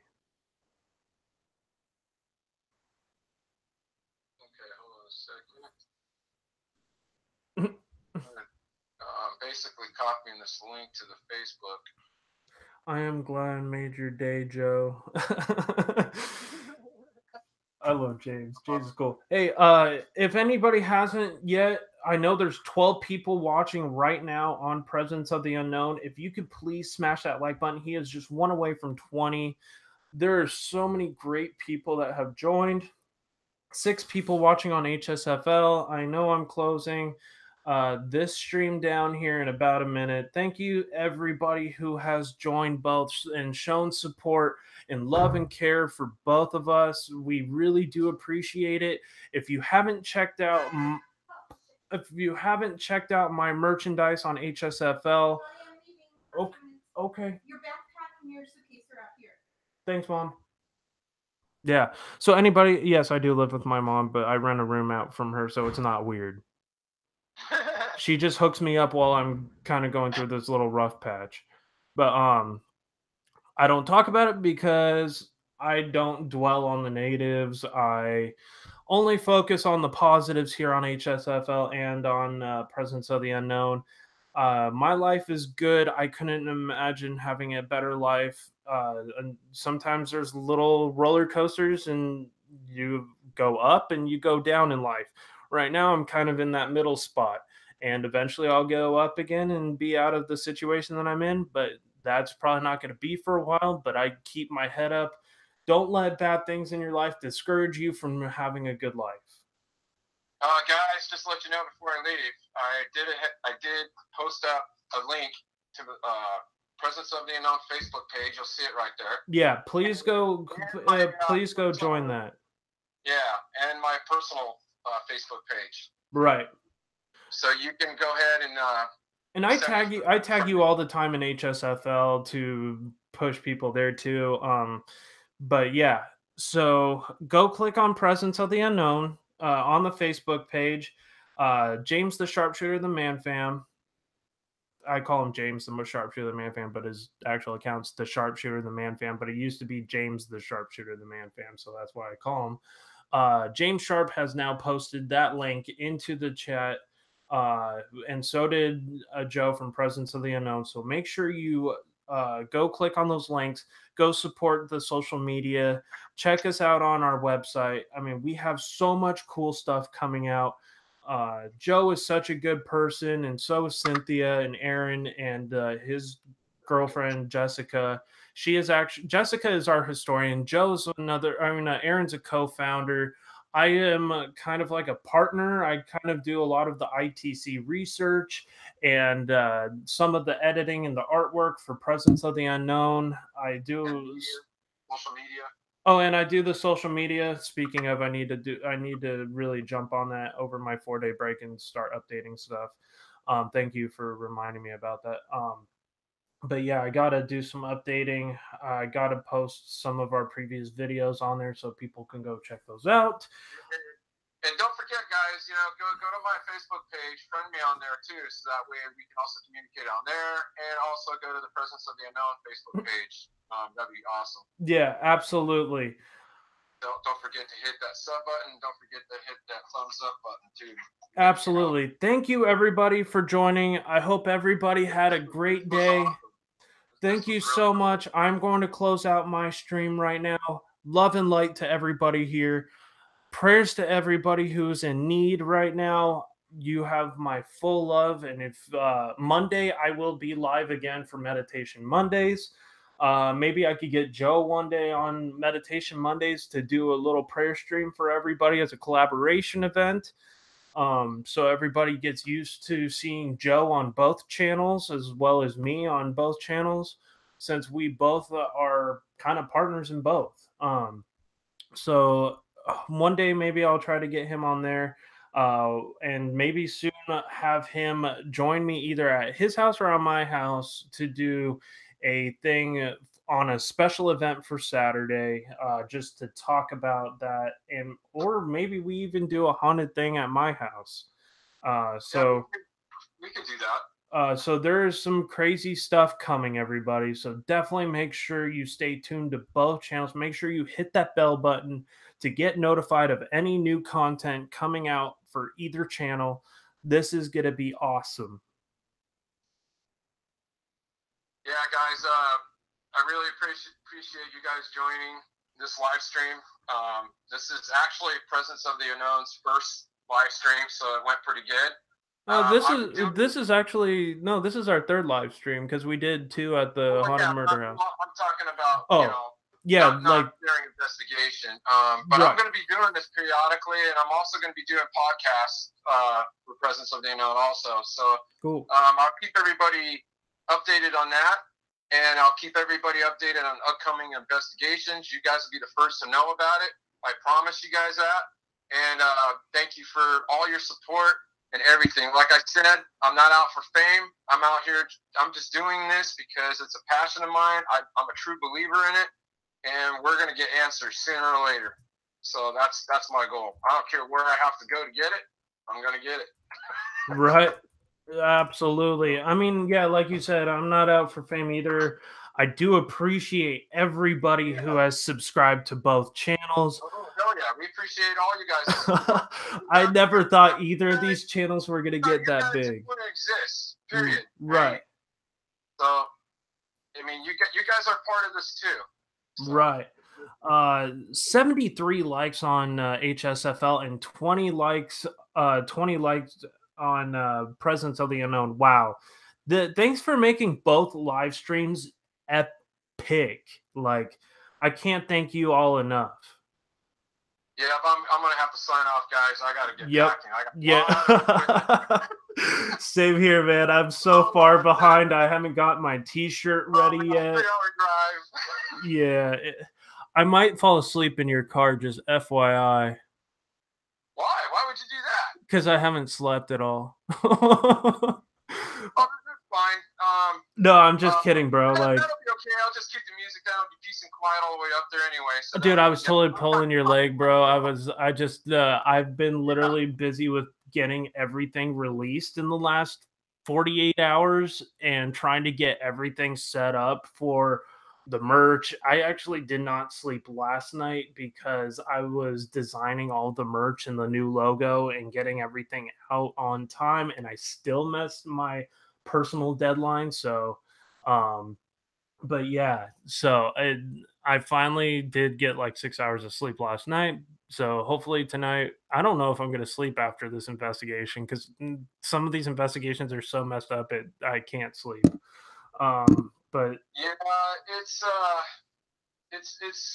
I don't think we're going to run into some really evil spirits in this place. I think they're good spirits, but we won't know that until we get in there. But right. I can't really say that, to be honest with you, because I don't know anything. We got duped before. I just noticed something. This is kind of funny. I got to do this real quick before I leave. Okay. I just noticed there's a cat sitting on the staircase of this house. Check out this picture, guys. I just transitioned. Look at the transition here. Look at this cat sitting on the staircase. Do you guys see that yet? Let me see here. Still waiting for the live stream to catch up on my side. Yeah, but there's a cat sitting on the staircase. Oh, I just noticed. Oh, yes, the black and white cat. Oh my god. He's like, I'm not going in there. Yeah. Well, I mean, in Egyptian, I know like the Egyptian was a polytheistic religion for the most part, but in Egyptian culture, cats were known as the protectors of the underworld. Right. So yeah, definitely. There might, in my telltale sign, if a place is going to be really messed up, is I see a lot of black widows. So I'll definitely keep that in tune too, because every location there has been like a shitload of black widows. That every haunted location that we've been to, they were in the haunted murder house. They were at the um, what was that location? Oh, the San Miguel Mission. Yeah, Unfortunately, they're loaded over there, and they're a oh. big one. I can't stand spiders, period. So. Oh no, either can I. Like I'm a snake guy. Snakes are awesome, but spiders are not my friend. So, all right, guys. All right. Just want to thank you guys so much for joining Presence of the Unknown, and joining myself and John. Yes. And we'll give you guys a good show when these videos come out, and we'll show you. We'll probably get the videos up and running within a week. It's going to take some time because it's going to be a 4-hour long investigation. So we got to try to cram everything in like 15-minute videos. I don't like making videos too long because people get discouraged and they just sign off. And then what we can do too is when those videos are finished uploading, let me know. That way I can add cards to them. So once they, if they get to the point where they're distracted from a video, and I'm not saying that anybody here is going to get distracted because it's very entertaining. But if you do get the murder house came out really well. We got a lot of compliments on that, especially the whole video itself from start to finish was awesome. I mean, there's good shots. We actually worked together pretty good during that investigation. That was a really good one. Yeah, absolutely. I'll add cards to Presence of the Unknown. So if you want to go check out previous investigations, I'll make some playlists so you can go and click on that playlist and it'll show you all of the previous investigations that we did, like the Stonehouse, the Las Cruces Adobe, the Los Alamos haunting.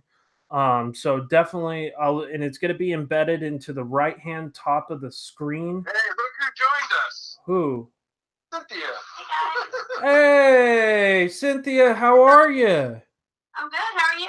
I'm doing well. You're live talking on my channel and on Joe's. Awesome. So we're doing a huge kind of like collaboration thing over the phone to try to support Presence so we can go live tonight. I might even think about going live on the way there, maybe like the last 30 minutes to an hour of the trip, so we can talk more while we're all together about some of the previous stuff we have done, also about the location and what our thoughts are on this place and what we're planning on doing there. So that's something that I might be considering. But everybody, please say a warm welcome to Cynthia. She is on Joe, Presence of the Unknown. She is a awesome, very sweet person. She is an amazing person on Presence of the Unknown and one of my close friends. Same with Joe. So they are just as big as a part of Hsfl Paranormal as they are on Presence of the Unknown. So please give a warm welcome to her. Hi, guys. Hope everyone's doing good today on a Saturday. Yeah, sorry we can't have the whole team on this investigation, but we'll have them next time. But I got to get packing. Okay. Yep. So thank you, Joe, for speaking with me over the phone. And no problem, John. And I'm happy for you about your merchandise that you got going on, the merch line. Yeah, really I mean, and like I said, I will be getting out some more, but I'm just kind of testing this to see where it's gonna go. So far, I've already sold, I think it's 5, something like 4 shirts and 4 jackets already, and 3 cups. So please, everybody. That's awesome. That's a good start, though. Yeah, and see, you don't have to pay anything, which is really cool if you create your own merch line. You have to show me all this. Yeah. You have to show me all this so I can get Presence of the Unknown merch going. Like, I didn't have to pay anything for this thing, and like people pay it, and then the company pays you a percentage. Nice. Which is really cool. So they're like your middleman of creating your own online store. So, which makes it really, really cool. Right on. Yeah. We'll get our merchandise going through this project. You know. Yep. And Joe and I will come up with some ideas. I'll probably just end up copying what has already been on our shirts onto the shirts and jackets for Presence of the Unknown for wintertime, and October's coming up, and I'm going to be throwing... Don't forget to give me my shirt now. Yes, I will give you a shirt for HSFL. I'm just messing with you. I know. But yeah, I do want a shirt. How do you like the new logo, Joe? The little ghost with the light? I like it because it's different and it's feeling. You know, it's not like your everyday paranormal shirt. It's a lot different. Right. So, and it was something to deter the fact that spirits are like all evil, and it's kind of cute with him reaching up for the light, and it was symbolic because my... I mean, that's the last thing you would want anyways. You don't want to go in some client's house or give a client a shirt for saying thank you for letting me appear in your house and all this stuff. You don't want them seeing some evil image. Right. And so if you actually see the I mean, my channel is called HSFL, which stands for Helping Spirits Find the Light, and that's actually what's on the back of all my shirts. Is it actually says Helping Spirits Find the Light. It's a very well designed logo. I mean, you definitely should go with it. And I think in the long run you're going to have a lot of traction with that one. And it's something that's simplistic. It's something that'll grab your attention. It's relatable to the idea of the channel, and honestly any paranormal field. And it's something that's cute, but yet it's like attractive for both. It's gender neutral. I mean, it's a great logo in my opinion, and it took a lot of different logos and a lot of asking people what goes well together. And this idea came up, and I think it will definitely get some traction. Melissa, I'll work on getting you a shirt too if you make me a quilt. Well, guys, I hate to cut this short. Yes. But I got a job to do. Yes, we both do. So we both need to start getting ready. I want to thank you guys for all your support again, and thank you for joining this live stream. You know, because John and I will be doing this periodically. We'll let you know in advance. But I just want to, thank you guys so much. I really appreciate it from the bottom of my heart. Absolutely, definitely. Yeah, and we'll see you on the next one. And give us a thumbs up on this. And if you're not a subscriber, don't forget to hit that sub button. And we'll see you on the next video. I will have these videos out in a week. I promise. It'll be one at a time. I won't have them all, coming out all at once. So give me a little patience. I know you guys will be anxious to watch these after the investigation, but I will get them out as soon as I can. John's going to help me. So we'll get them out as soon as we can. So okay, guys. Absolutely. And I am signing off. Yep, same here. All right, everybody. Love and light. Take care. Yeah. Keep it spooky, my friends. All right. Bye-bye. All right, bye.